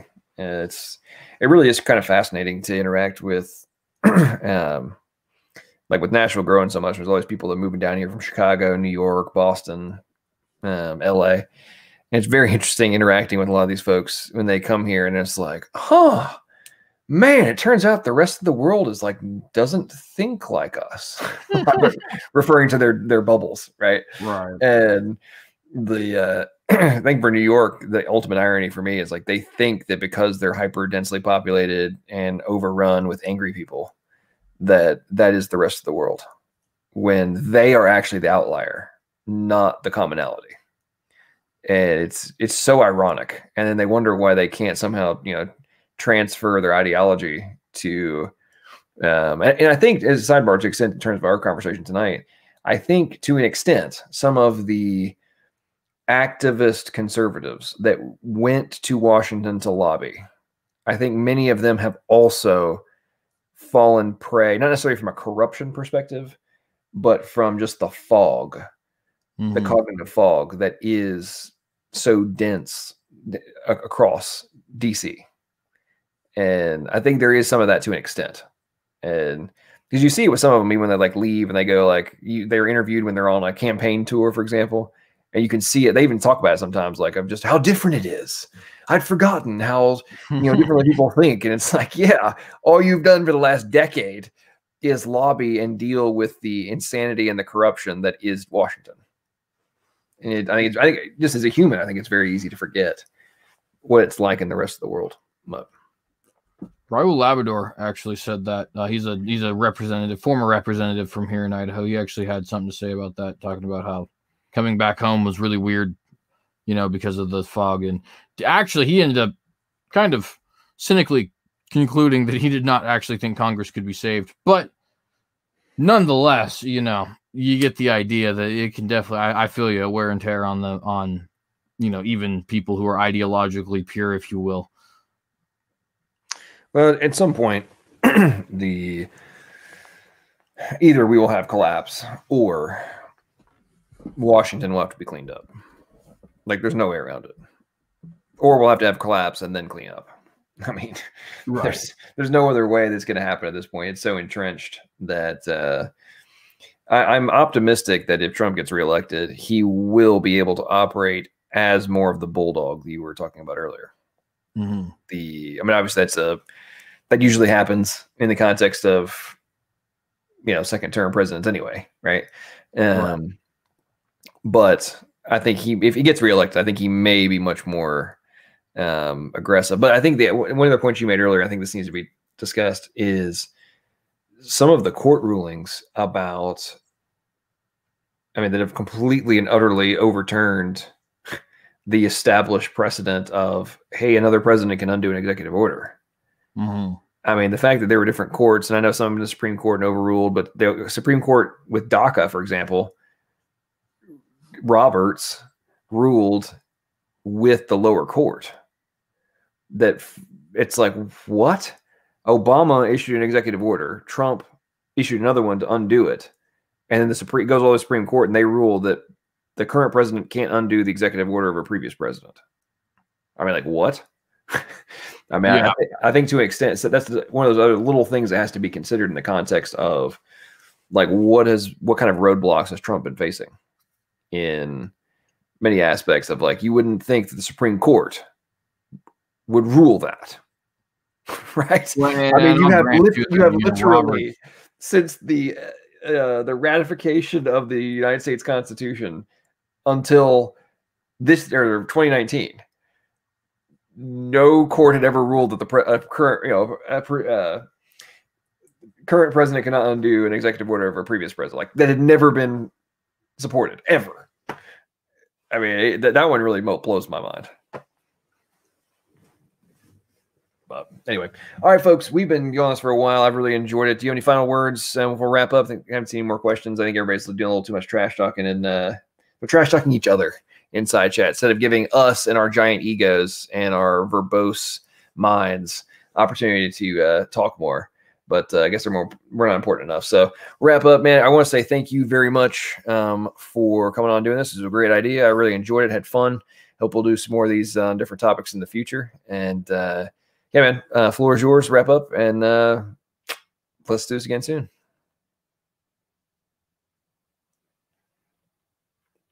Oh, CJ is frozen. Oh, man. We lost him. All right. Well, on that note, I guess we will call it a night. Thanks so much, CJ. Hey, for folks who are watching this, the link to his channel is in the description. Go check him out. Make sure you sub. And as you consider whether things about your existence, how we're here, what you should do politically, things about the country, history, politics, existence, all those different things, make sure that the conclusions you reach and the analysis you give and the ultimate conclusions that you support are the logical, plausible, and probable ones. And let's keep America great again. Let's be forward thinking, and let's have a great night. And hope everybody has a great week. And thanks for tuning in.